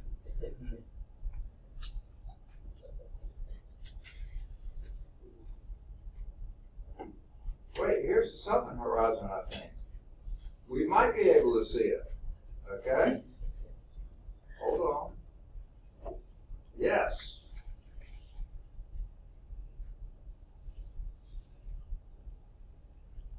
Okay. What were you at? 27? Oh, yes. Okay. I didn't realize this had the backside on. There's Sirius there. That was right on the horizon. Something south of that. I'm not sure you can still see it. Because that would be the equator. That would be the South Pole. Tell you what, let's move this around. I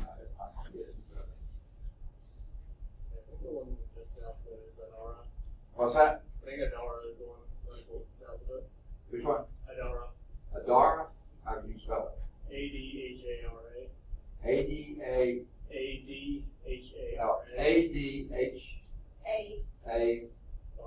R-A. Okay. A-D, okay, y'all can put that down because he has it on his phone. Adara. That's a star I've never seen except That's good maybe. again. Yeah, it's south of the equator. A-D-H-A-R-A. It's the first star south of Canis Major. It's what? It's the first star south of Canis Major. Okay. All right, good deal. So, okay. You want to be next? Okay, where do you start your right ascension? 18 At what? 18 Okay. Why do you say 18 hours? right here. No. Where do you start? That's where you measure to. Oh, the The vernal equinox, which is when? And by the way, March yeah, 21st. yeah, March 21st. Okay. Turn it this way. Yeah. Okay. So the string lines up with the hole down there. Hold down here. Oh. Yeah. Okay. And turn your wheel until March 21st is along that string. Okay. Okay. Okay. So along the string, and that would be where the ecliptic, see the dotted circle there, crosses the equator, which is a solid circle. You're right on it. Okay? Now you count 18 hours and 35 minutes from there. Here's 6 hours. Now you see these are counting backwards. 6, 7, 8, 9, 10, 11, 12, 13, 14, 15, 16, 17, 18 hours and 35 minutes, just about halfway between that, and just pick a time. You can move your string over there and see if halfway between 9 and 10, what would that date be? December 29th. Turn December 29th till it's down at your hole.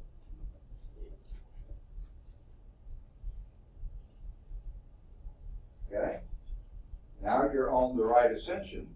Now you use declination, which is plus 38 degrees 44 minutes. So that's about a third of the way up. You see a big major star there? Oh, there's one. What's that? Vega. Vega. Okay, V-E-G-A. Vega. Okay? That's that. Who wants next? Plenty for everybody. You're going to get it through sooner or later. Be brave. All right, good deal. All right. From where do you measure your right ascension? March 21st. So line your string up with your hole, yeah, and line up March 21st.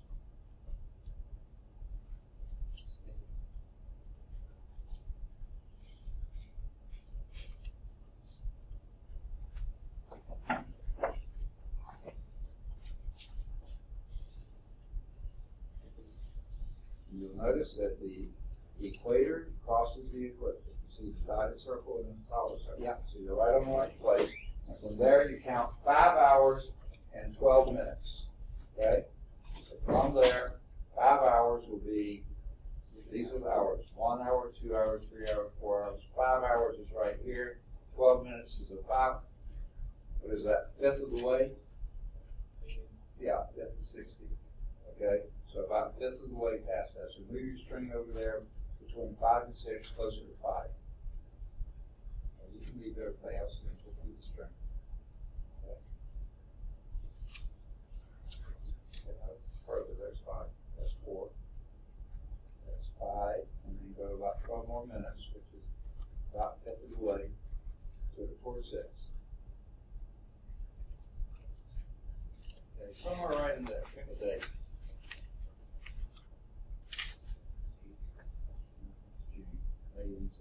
June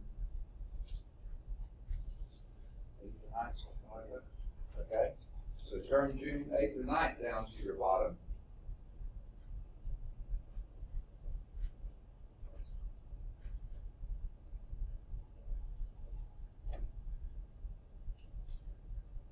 Okay. Now, yeah, that's June 8th, 9th. There it is, right in there. Okay, now we're looking for 8 degrees 15 minutes south of the celestial equator. There's the celestial equator. So we want just a little way south of that. Do you have a big star? Oh, there's one. What's that? Rigel. R-I-G-E-L. Rigel. Okay. Who's next? All right, good deal. Okay. Where do you start your right ascension from? March 21st. So turn your wheel to you at March 21st on the line there.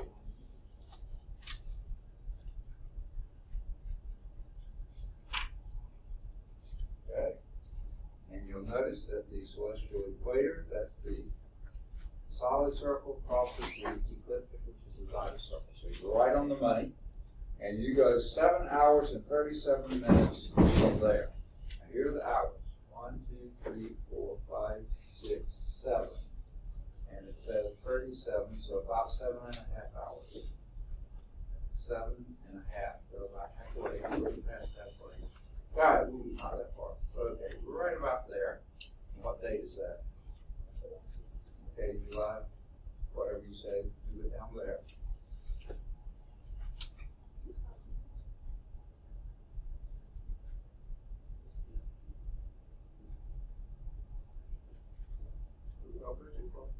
Oh, yeah. Yeah. Okay.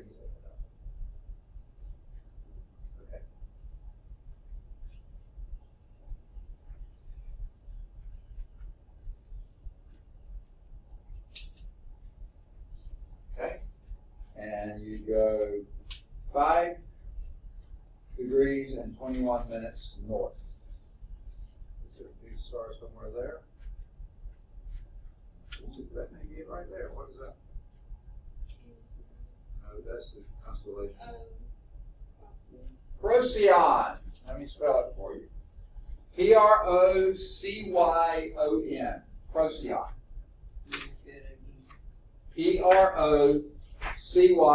Procyon. Procyon. Again, that's in Canis Major. Okay, the constellation. No, I'm sorry, in Canis Minor, the constellation. That's the little dog. Okay. Now, someone wants to try the last one. All right, good deal.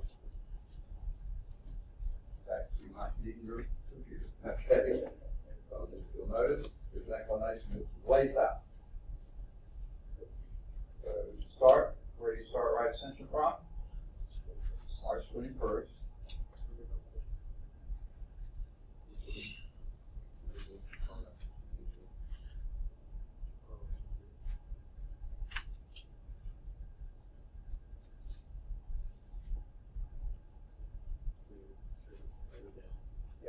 Lining up with string or type. How you know you're right is when the celestial equator, solid circle crosses the side circle is ecliptic. You're right on the money. Now where do you go from there? Okay. Now, the easy way to do this, that'll be 12 hours up to here, 13, 14, say 30, 36, yeah. So a little over halfway between. Yeah, a little over halfway. Pick a date there. Okay, October 27th. Roll that around so you're down there at the bottom.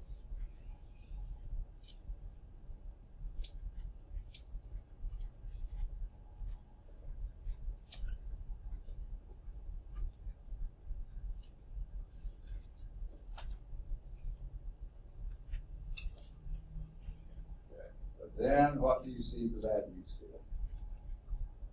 The declination is way below the equator. So flip it over and see if you see anything there. I think you're probably too low to see it. I'll put back again just for a second. That was something south of Libra.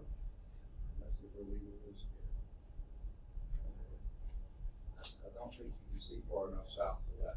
There's something south of Libra. Okay. Because there's no. It's really hard to see anything that far. Is it south of what? Libra. Yes, a constellation. I have no idea what that stands for. Libra. Libra. Yeah. It's just 4 little stars with a thing around it. I don't know what that's supposed to be. Okay? So that finishes our stars. Now the next one are even easier. The constellations. Okay? Did you want to go next? Okay. By the way, I'm sorry. I apologize to you folks. Did you click on both lights? All right, good. We don't need this anymore for now. Later we'll turn it off. Which constellation is located approximately the positions? Okay, now where do you start your right ascension from? March 21st. So line that up with the hole at the bottom. March 21st.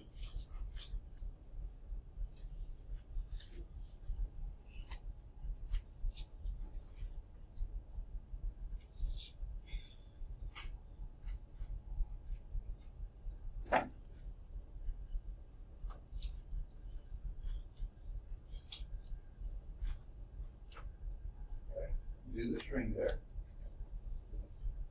Okay. We see that the celestial, I can't see it, celestial equator, and yeah, and the ecliptic cross right there. Okay?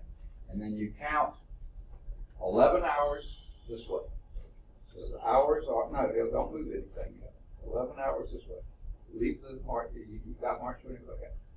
The hours, yeah, there's 1, 2, 3. Here's the 6 right here. Oh, you're on the wrong side. Flip it up. No, flip. Yeah. Yeah, okay. you have March 26th. I mean 21st. Okay, and so the ecliptic is crossing. Okay, so here's 6 hours here. 7, what did I say? 11. 7, 8, 9, 10, 11. Okay, pick out what.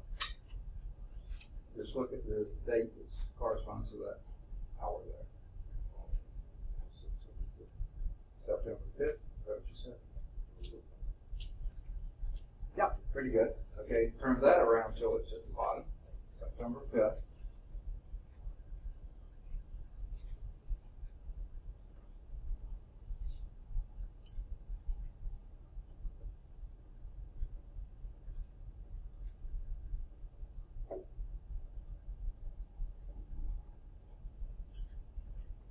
Okay.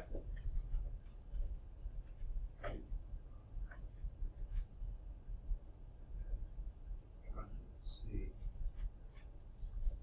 Yeah, that's good. Okay. Now your 50 degrees declination. That's above the celestial equator. Now, celestial equator to the North Pole is 90 degrees, so this will be a little over halfway. What constellation are you in there? Leo Minor. That's the little lion. Okay, Leo is a lion. Leo Minor. Okay, who's next? Okay. Try to stay sort of close to this. Where do you start your right ascension from? March 21st. Now line that up with a hole at the bottom. No. Okay. What's true about March 21st?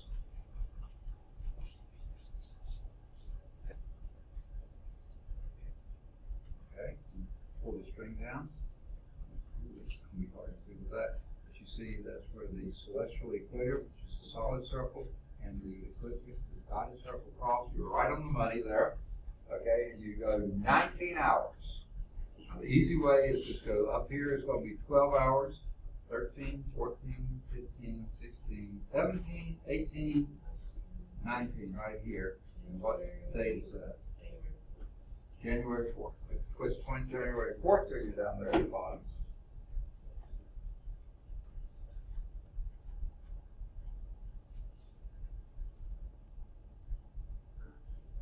Okay.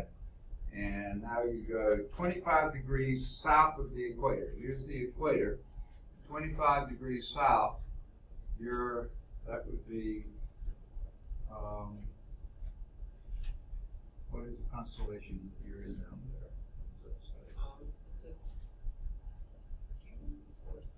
Yeah, S-C-U-T-U-M.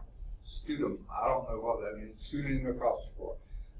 For the life of me, I cannot figure out what makes these. S-C-U-T-U-M. It's, again, 4 or 5 little stars with a circle with a shape around it.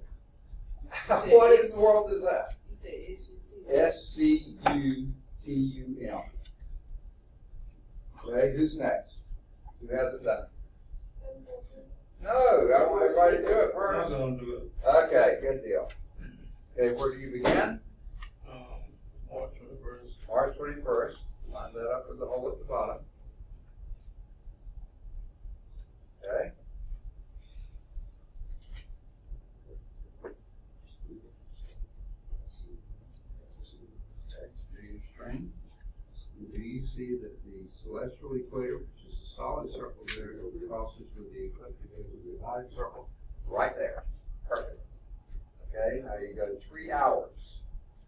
3 hours is, hour marks are 1, 2, 3. What date corresponds to that?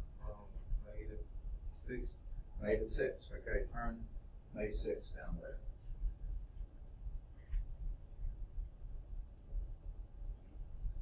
Okay. All right. And we are plus 20. That's 20 degrees north of the celestial equator. Oh, look at him. He tore it up. Wrecked my star chart. Here, let me do it. This thing falls out way too easily. Okay. Grab that in. Okay. Okay. I'll try. wife does knots better than I do, and I was in the Navy. I don't know. She was a cross stitcher. She knows how to make knots hold. I don't. Try it this way. I don't know if this would work. I've seen her do stuff like this. Okay. We got May 6th. And then we need to figure out what, 20 degrees north of the equator. May 6th. Okay. And then 20 degrees north. Now this is 0 to 90, so 20 degrees would be what? A little over 1/5 of the way up. Are you in any constellation there? Taurus? Oh, no, that's Down here, sort of. What is this one down here?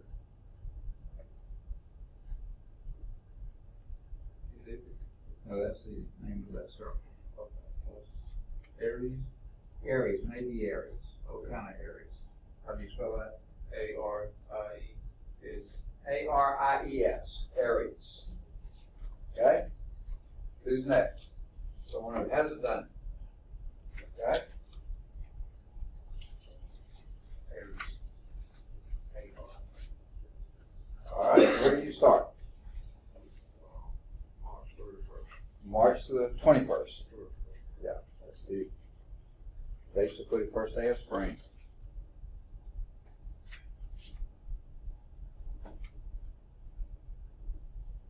Okay, line up to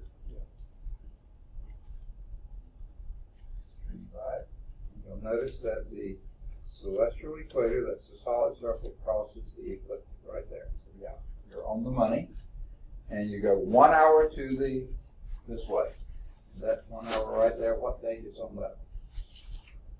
6. April 6th. You turn April 6th around. You were really late. You got the shortest one to do. Okay. April 6th. 6th. Hang on.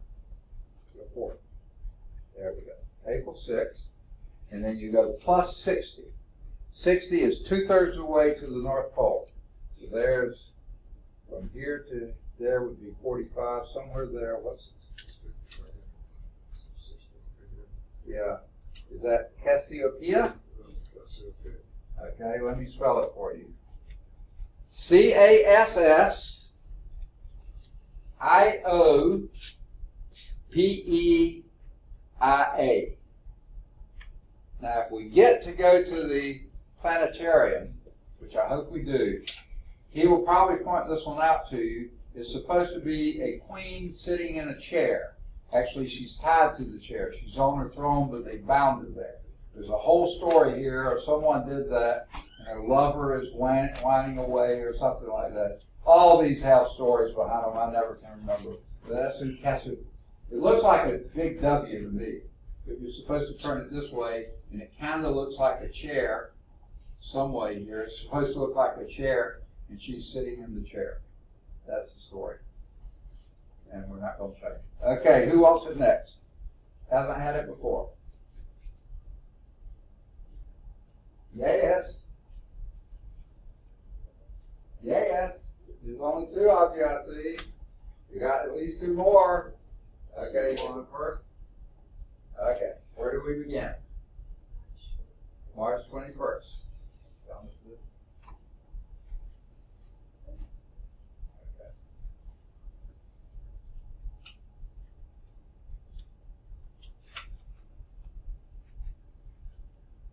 Okay, and you see at March 21st, the equator and the ecliptic cross right there.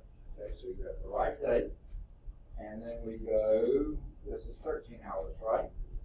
So 13 hours would be 1, 2, 3. Up here is 12, one more would be 13. Pick up the date right there. October 5th. Twist that around so it's at the bottom.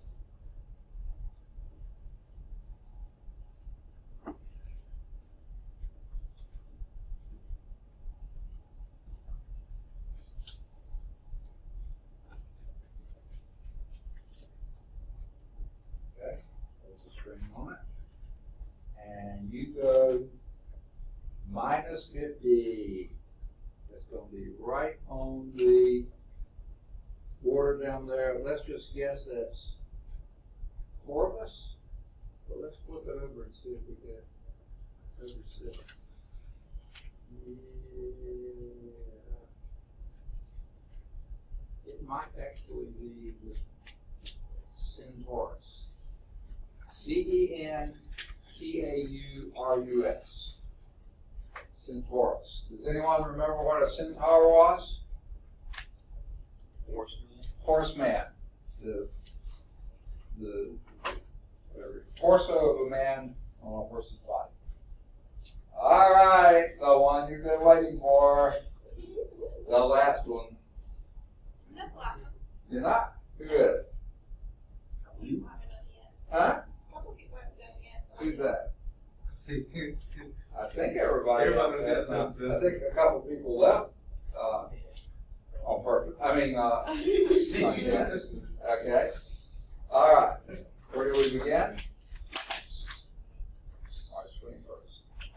Is that around for March 21st? Is at the bottom? What is true about March 21st? What? March 21st. Yeah, it's vernal equinox. And the days are equal to the night, and the reason that's true is because the ecliptic, which is the dotted circle, crosses the equator right there. You see, you're right on the money. And then you move 7 hours this way. So 2 would be 6 hours, 1 more would be 7. Pick the date there. Just pick the date. Okay, you gotta make sure you're watching it first. Sorry. 7 hours would be what? July 7th. Okay, just that around. July 7th is down there.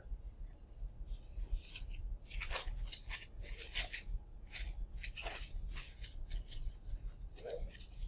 And now you're 40 degrees south. I'm not sure you can see 40 degrees south, but it's going to be pretty close to Canis Major. Okay, Canis, Canis, that's the dog, and Major is the big dog. Okay, Canis Major. All right. Now, that got us through number 9. Any questions on that? Yeah, Justin timed it right. Yeah, he went out right about the time we did the last one. Okay, he was outside the door waiting on us. I can tell. Okay. All right. Number 10. Actually, we're in part D now, so let's start with part D. On the ecliptic, locate the position of the sun on June 21st. Can anyone tell me what that would be? Okay. It'll be your longest day, so the sun is as high in the sky as it can get, and I'm trying to see if they give me this thing yet or not. Yes, I'm sure they did. If you turn back to, I forgot to point it out to you. Yes, page 361, right about the center of the page, just under question 3, it says the ecliptic is a circle on the celestial sphere that is tipped at an angle of 23.5 degrees to the celestial equator. Now that's exactly why the Earth has this tilt to it. Okay? And if you were to look here, oops, I'm working on the wrong side. And it's kind of hard to see on this, but if you were to count from here to there, you see 10 degrees, 20 degrees. This is supposed to be 23.5 degrees. It would be right over the center here. Okay? 23.5 degrees tilt. Okay? That's the important number here. Okay? Now, on June the 21st, Got to get back on the page, okay? On June the 21st, we want to locate the position of the sun on June 21st. Now I'm going to tell you how to do it on here. Okay? Turn this to June 21st. I'm at the bottom right there. Okay? Now, line that up and you see it there. And you'll see, here's the ecliptic, as far as it will ever be from the equator, as far north. And guess what that is? How many degrees that is? 23.5 degrees, okay? So that's, okay.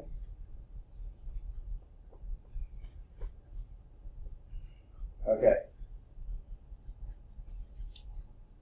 That's where the sun is.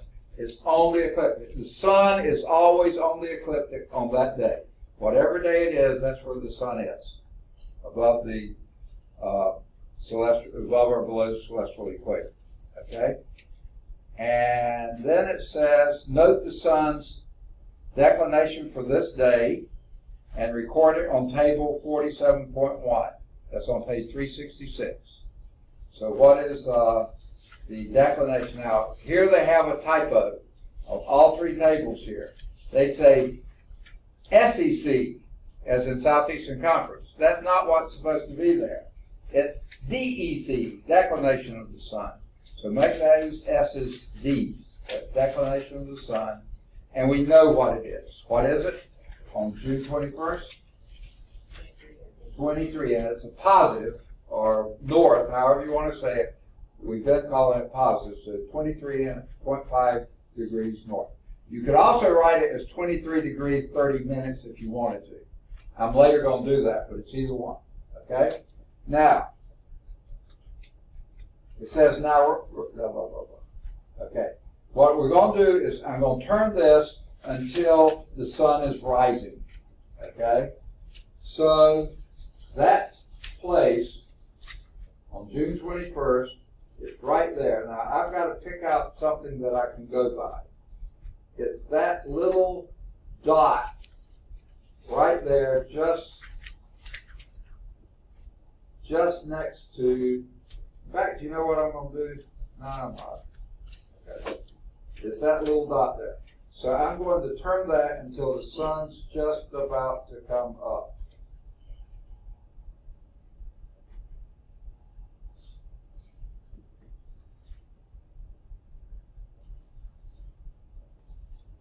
Lost it. Oh, there it is. I got it. Slow down. There, just when the sun is just coming up. Oh, right there. See, this is the horizon. That's where the sun's coming up in the east. I can't get this to move. There we go. Like that. Okay? I move my string around there and read what time that is. And you see there's 4, and it doesn't break down the minutes, but it looks like about 4:20 to me. Does it to you? 4:20. So 4:20 a.m. Okay? Now the question here is, does the sun rise directly in the east that day? And the answer is no. Here's east over here. It's rising north of east. Not too much, but some. North of east. So the answer to number 10 is no, it rises a little bit north of east. Now, have y'all noticed that? Here's how I do. Our house faces almost due south, meaning the back bathroom window is facing almost due north. Okay? And in the wintertime, you never get any direct sunlight in that back window. But sometime about the 1st of April or so, you start getting a little bit of sun come in that window early in the morning. And as it gets later, more and more sun. And on June 21st, you get the most amount of sun And then after June 21st, the sun gets less and less.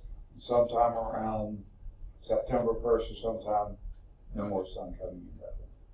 So you can see the sun does come up north of east because there's a little bit come in the window that day. Okay, so that's number 10.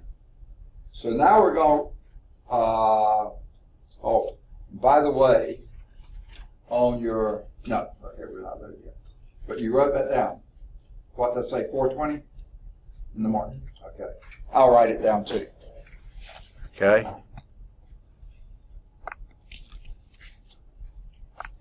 So on June 21st, sunrise about 4:20. Now, let me tell you, this may be a little earlier than we see it, and here's why. This is between 40 and 50 degrees north. We're at 33 degrees north, so it's not going to be quite that early for us, okay? June 21st. So now we want to know, rotate it again until the sun disappears below the horizon. So I've got that little speck that I was counting as the sun, and I'm going to turn that around. It's sun's up a long time that day, and I'm going to turn that around and around and around until the sun goes down. This is a very long day. Okay? You see I'm getting closer and closer to the horizon there, and that little speck, oh, there it touches the horizon, right there. So let me line this up with that, and that's going to be, what would you say? I'm guessing that's about 7:40. Let's say 7:40. So that's what time the sun sets. Okay? So sunrise at 7:20 a.m. and sun sets at 4:20 a.m. It sets at 7:40 p.m. Okay? But 7:40 p.m., do y'all know military time? What would that be? 1940. 1940, subtract from that 4:20, and what do you get? 15 hours and 20 minutes of daylight. Okay? 15 hours, 20 minutes of daylight. Okay? So on page 366, the number of hours of daylight, the number of hours of daylight, I don't know why they have two ofs there, on June 21st is, what did I say? 15 hours, 20 minutes. Okay? You see that? So what would be the number of hours of darkness? Well, let's subtract that from 24. But let's be smart about it. Let's subtract that from 23 hours and 60 minutes. Isn't that 24 hours? Okay, so subtract 15 hours and 20 minutes from that, and what do you get? A little louder. 8 hours and 40 minutes. Okay? Barely enough time to sleep in the dark, right? Again, this is because you're up between 40 and 50 degrees north. That's a lot less. 1 June, it wasn't right at June the 21st, but it was in June. My wife's family took a trip up to Alberta, Canada. And where we stayed in Jasper Lodge, if I remember correctly, it was 10 o'clock at night, and it was still light. Because we were so far north, the sun stayed up a long, long time. And guess what? Inside the Arctic Circle on June 21st, guess what? The sun never sets. It's up all day long. Not very high. It doesn't get far above the horizon, but it never sets. Never sets above the Arctic Circle on June 21st. Okay. Now it says repeat this for December 21st and March 21st. Okay? So Someone want to do December 21st? Justin came back just in time for it, didn't he? Okay. All right. What you're going to do is get December 21st down here. If you hold this tight down here, roll this around till December 21st. It's on the string. December 21st. Oh, yeah.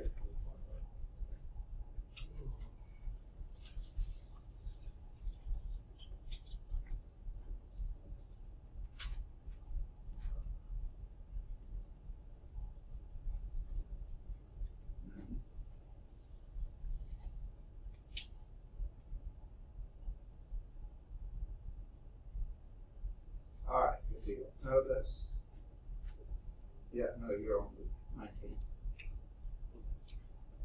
Yeah. All right. Now that is as low in the sky as the sun will ever be. If you see the ecliptic here, oh my goodness, it's actually below the horizon here.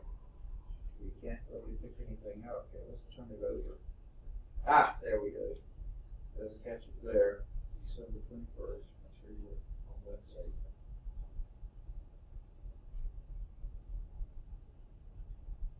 Okay, there's the ecliptic, and what is that? Just about where it crosses that line right there. Okay, and that little square there. Okay, turn that around till the sun, no, over this way, till the sun's just rising this way. That little square is just about to rise. Oh, slow. Okay. A little bit further. Right there. Okay. Move your string over to your one back one back.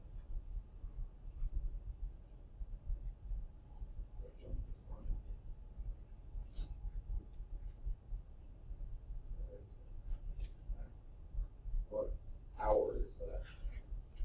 This is 4, 5, 6, 7. What do you want to say? 7:40? 7:30 or what? What would you say? 7:40. Okay?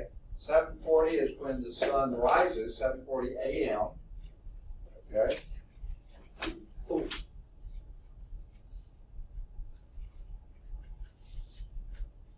We don't want to put it in there. We want to put it somewhere off to the side. We don't have to subtract.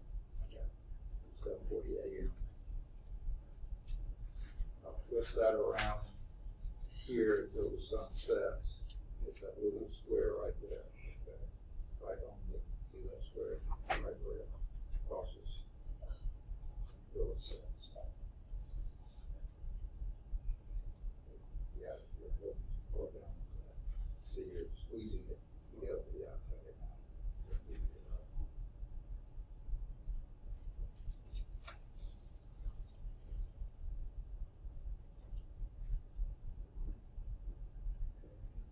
Ready to set. Ooh, right there. That's a little bit more. Oh, too much.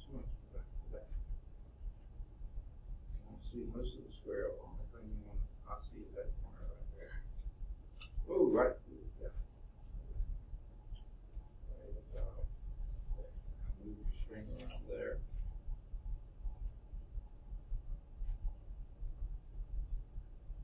What time is that? That's 7, 6. Okay. Oh yeah. 6, 5. That'd be about 4:20.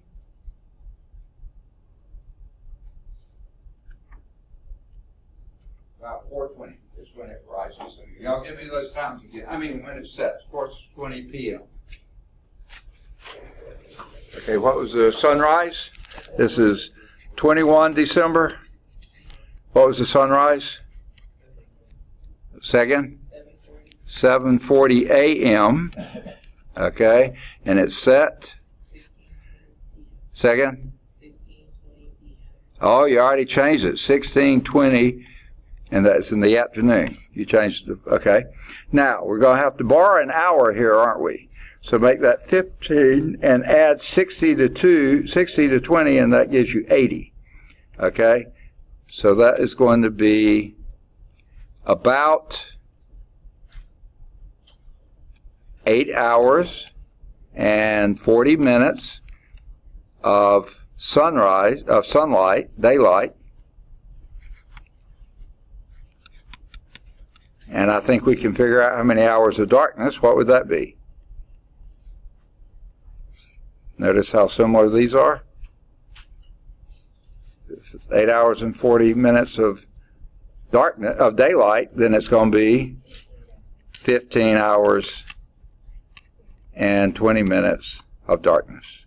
Or you could go back and subtract, but you'll see it gets the same thing. All right. That's on December 21st. Say this again. Oh, yeah, right. Declination. We forgot to do that. No, the declination of the sun was 23.5 degrees below the celestial equator. So that makes it minus 23. Plus 23 is north, minus 23 is south. Thanks for reminding me. I forgot that. Okay? Now, how about March 21st? Who wants to give it a shot? Yes, yes, yes. Easy, easy, easy. All right. You believe me when I say easy. Okay. March 21st is where we begin. And I'll let you set that down there and figure out where we are at March 21st. That's where we began before. Turn that around towards March 21st. And you tell me, what's the declination of the sun on March 21st? Second? No, declination of the sun. Where is the sun? It's sitting right on the celestial equator. That's what it is, equinox, right? So the declination is 0. Neither north or south. It's sitting right on it. So that's the first question there, 0.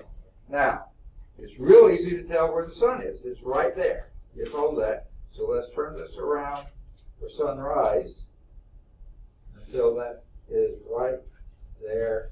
See, that crosses it right there. And there's where the sun comes up. And guess what time that is? Oh,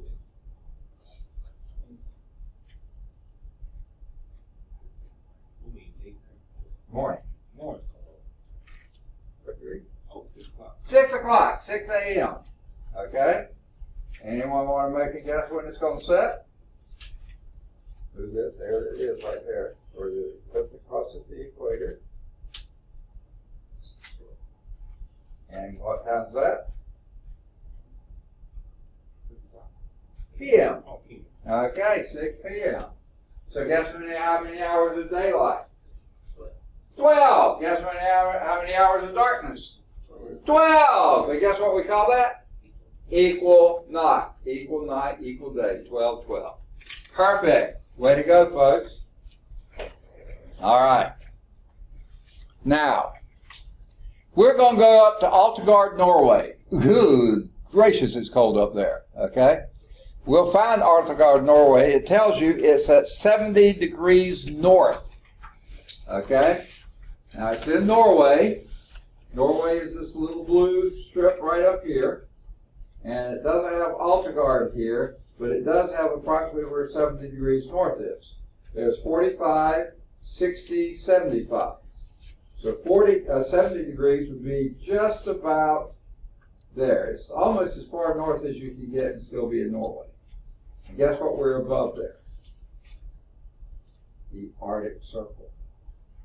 Because the Arctic Circle is at 66.5 degrees or something like that, pretty close to it. So we're 70 degrees. We're well north of the Arctic Circle. Okay? Now, well north of the Arctic Circle, what is the declination of the sun? Okay? On June 21st. It doesn't change. Wherever you are on the globe, declination of the sun is what? Second? The same as it was where we were or wherever. It's 23.5 degrees north, right? Okay? 23.5 degrees north. Okay? Now I'm going, maybe, I don't know if this will help or not, but I'll try to help. Okay, we're going to put ourselves at Altegard, Norway. So I'm going to draw a little circle here to be the globe. Okay, and here we are standing on the globe, but we're at Altegard, Norway. So we have our heavy coat on. Okay, standing here at Altegard, Norway. Big heavy coat here because it's cold up there. Okay, okay, there we are with a hat on. Okay, there we are. Now we're at 70 degrees north. So that means the celestial equator is somewhere down here. Okay, this is 70 degrees north, which means that this is, if this is 70, what is this down here?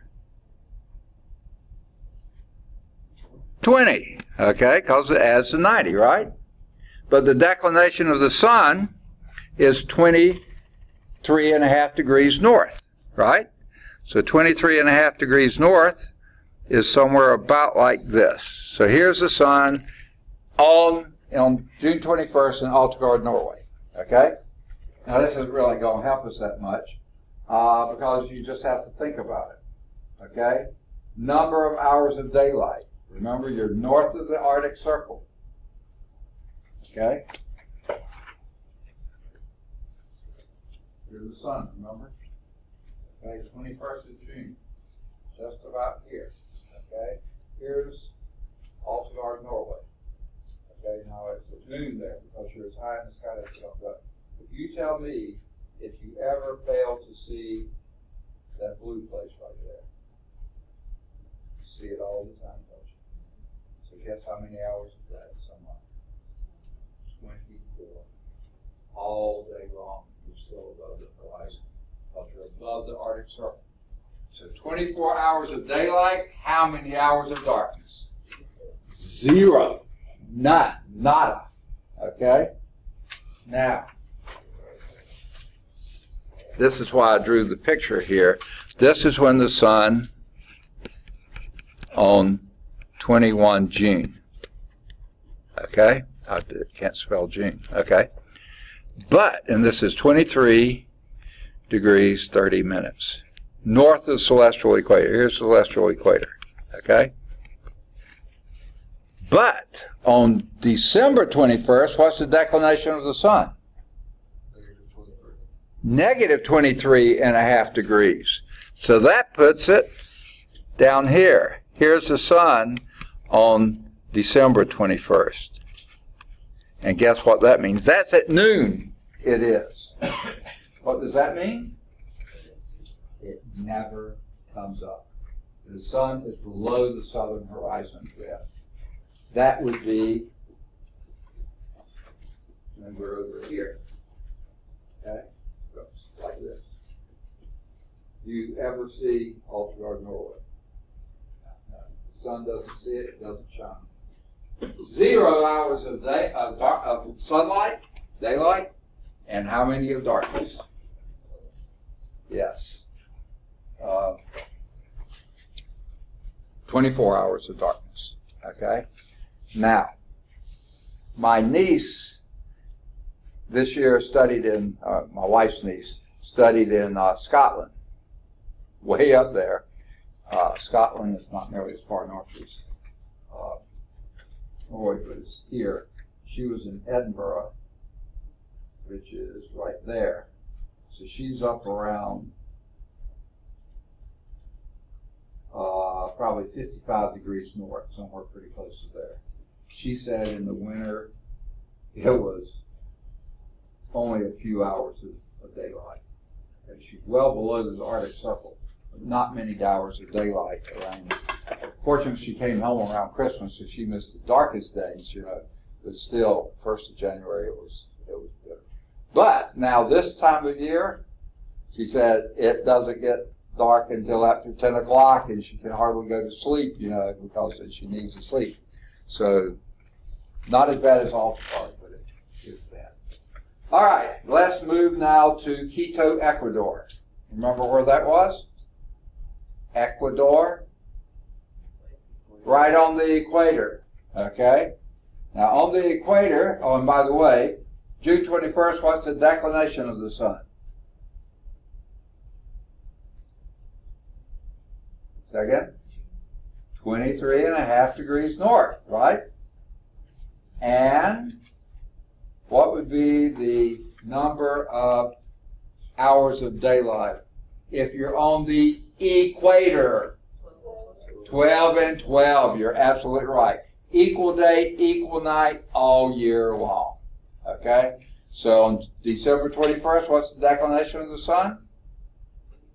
Minus 23. Always in December it's minus, in June it's plus. 23.5 degrees, but still, what's your number of daylight hours? 12 and 12. How about March 21st? What's the declination of the sun? 0. And what number of hours of daylight and darkness? 12 and 12, okay? For every reason going. You know, it's equal knots, it's on the equator, everything. All right. You skip March for the second. Second? You said March. March 21st. No, for table 2. The second table, you didn't do March. Okay, well, oh, I didn't? No. Okay. Oh, yeah, you're right. I didn't. I remember now.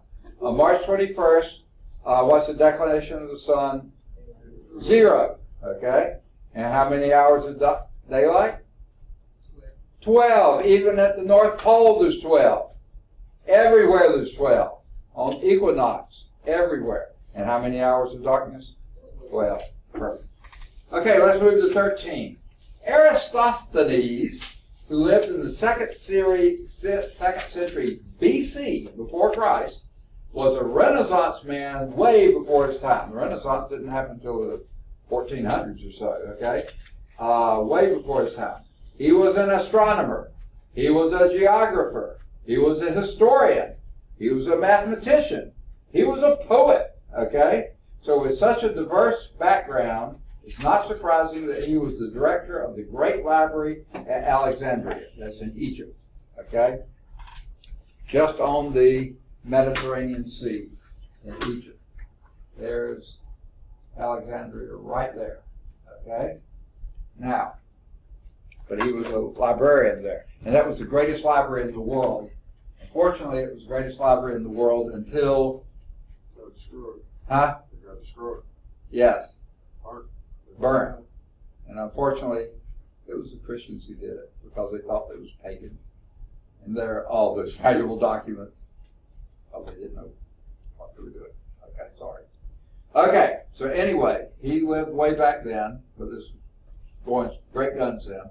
And one of the scrolls in the library, they didn't have books, they had scrolls, I guess. Aristophanes read that at noon on the 21st of June, at the southern frontier outpost of Syene, Egypt. Okay? Now, Syene, Egypt, they don't probably list it on here, but there's Egypt. The very southern outpost there.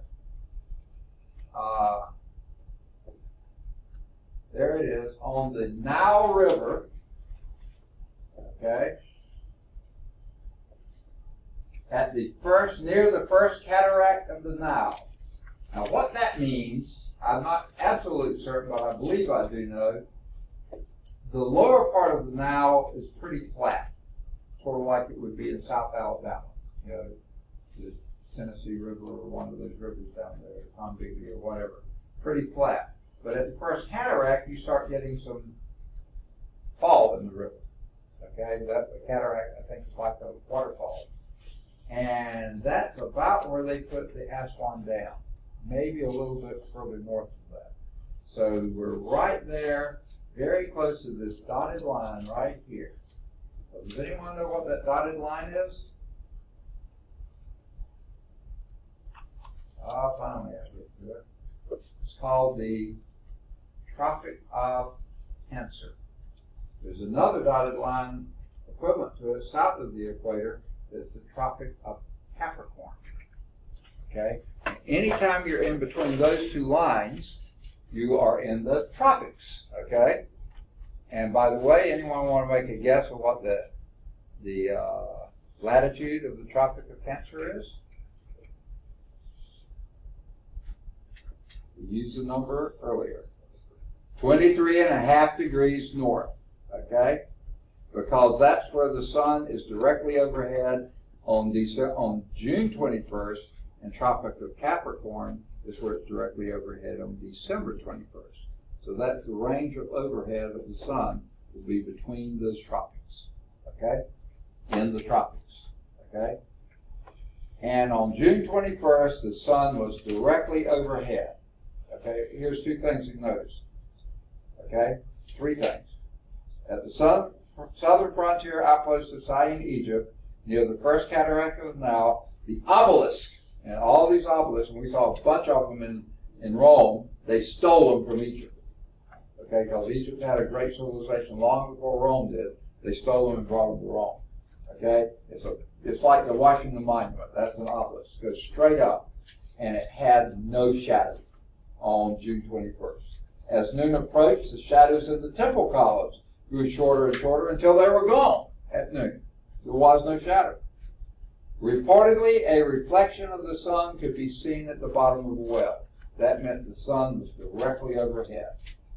On June 21st at Syene, the sun was directly overhead. That's what it says. Okay? Determine the latitude of Syene. I just gave it to you. 23.5 degrees north. Absolutely. Okay? Now,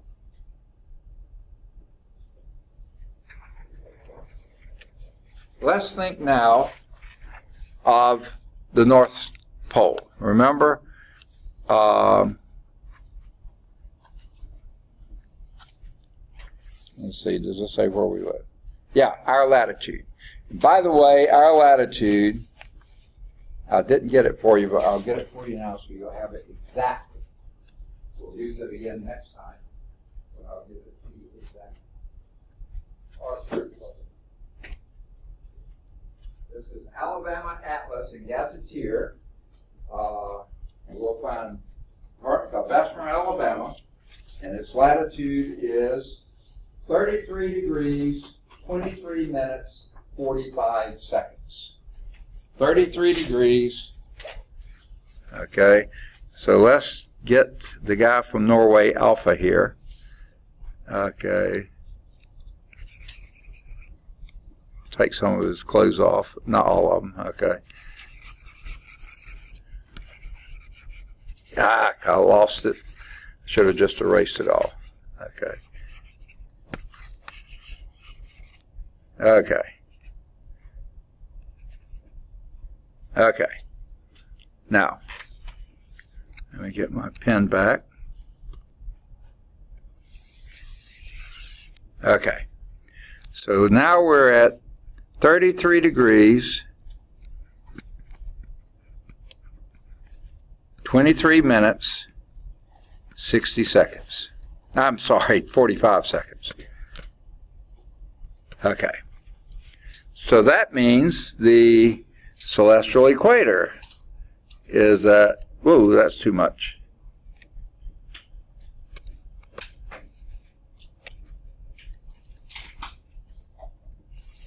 Okay, is at 33 degrees, 23 minutes, 45 seconds, which means the North Star is at above the horizon, 33 degrees, 23 minutes, and 45 seconds. Okay, the question here is,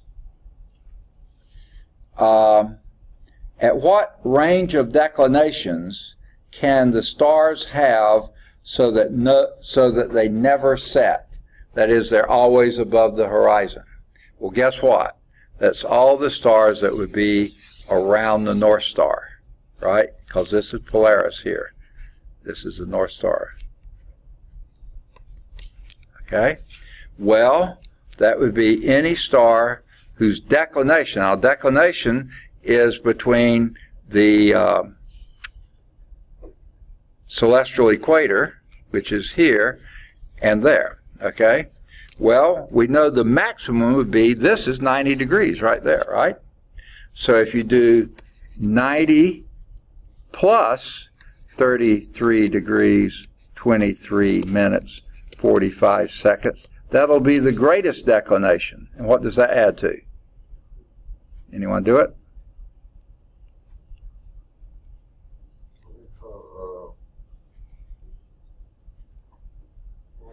123 degrees, 23 minutes, and 45 seconds. That's the maximum. The minimum would be 33, 25, 45, less than 90.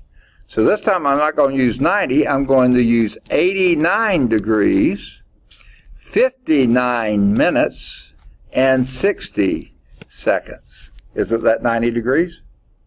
60 seconds is a minute to 59 would be 60, yeah.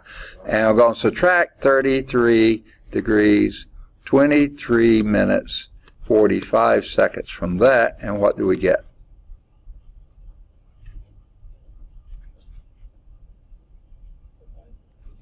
$56 degrees, right? 36 minutes and 15 seconds. So anywhere between 56, 36, 15 to 123. Second? Yeah, any stars in between those. But yeah, let's pause a moment though. You know, the celestial equator goes down here, so basically these stars are also at 56. So it's any stars, and the declination of the stars, let's just say 56 degrees, 36 minutes, 15 seconds to 90. Because that would count the ones over here too. You don't need this number here. So just 56, 36, 15 to 90. Any star in between there is going to show up all night long. It's never going to set. Okay? So just say 56 degrees, 36 minutes, and 15 seconds and 90 in between those two. Okay? Now we're unfortunately out of time. Okay? But we did number 14. Let's reserve for next time the last three questions. They won't take us very long. Or you want to go and knock them out now? Knock them out now. Okay. 15 both. Huh? 15 both. 15 is both. I can't hear. Yes, Mercury is visible in a dark. Yeah, okay. What I'm going to do is pull up a thing here that I was given to me by a lady at the Birmingham Southern Planetarium. And let me see. No, this is the wrong one. Sorry. There it is. Okay, this isn't this year, but it was a year similar to this year. Let's just see. When is Mercury visible in the dark sky? Oh, this is the wrong months even. Let's just say it's the same as this year. It says when Mercury is visible below Jupiter. Okay, it doesn't say where or when. The second half of the month. Just put that down. The second half of the month is, and it's It says simple. wait. Oh, I'm sorry. Is visible, yeah, late in the month in the early morning sky. That all it's asking for, just before sunrise. That's what you put, just before sunrise. Okay?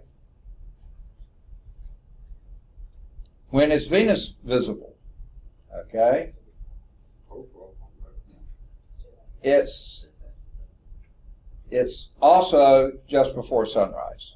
Okay? Now estimate how long each is visible in a dark sky. Remember we said this earlier. Mercury is just a few minutes. Just a few minutes. If it's ever visible at all, it's only for a few minutes. It's too close to the sun to be seen any other time. Just a few minutes. Venus, at best for just a few hours. Okay? So just a few hours. Yeah. Mercury, just a few minutes. Venus, just a few hours. At best. There are times when they're not visible at all. But when you can see them, Mercury will be only for a few minutes, and Venus no more than a few hours. Because, see, Venus is on the same side as the Sun. When the Sun goes down, Venus goes down shortly thereafter. When the Sun comes up, at best, Venus will come up a little before the Sun. Mercury, only a few minutes on either side. Okay, good deal. Now, if you want to take it home and mess with it or play with it or work on it some more, you can. Or if you want to turn it in, you can do that. Okay? Now, again, what's that? We're going to call this Lab 1. That's Lab 1. Right. That'll be in your thing. I've got to go make one more copy of the test. If anyone doesn't think you'll need lots of time on the test, I'll make yours last. Who thinks you might not need much time? You got it down pat. Do you mind being last again? Okay. Let me pass these. Oh, yeah. If you're working on your formula equation sheet, you can do that. Or if you're ready, I can give it to you. Ready? Okay. Ready? Okay. Ready? Yeah. Okay. Ready? Ready? Ready? Okay, you'll need to close your books up. Ready? Ready? Okay. Ready? Okay. You ready? We can turn this in now. Huh? We can turn this in Yes, now. you can now if you want to. Ready? Yeah, somebody else isn't here, so I'll run make a copy. Who's here? Oh, there, okay. I'll run make a copy of it, so I'll get that.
anyone wants to turn the thing in, I can take it now.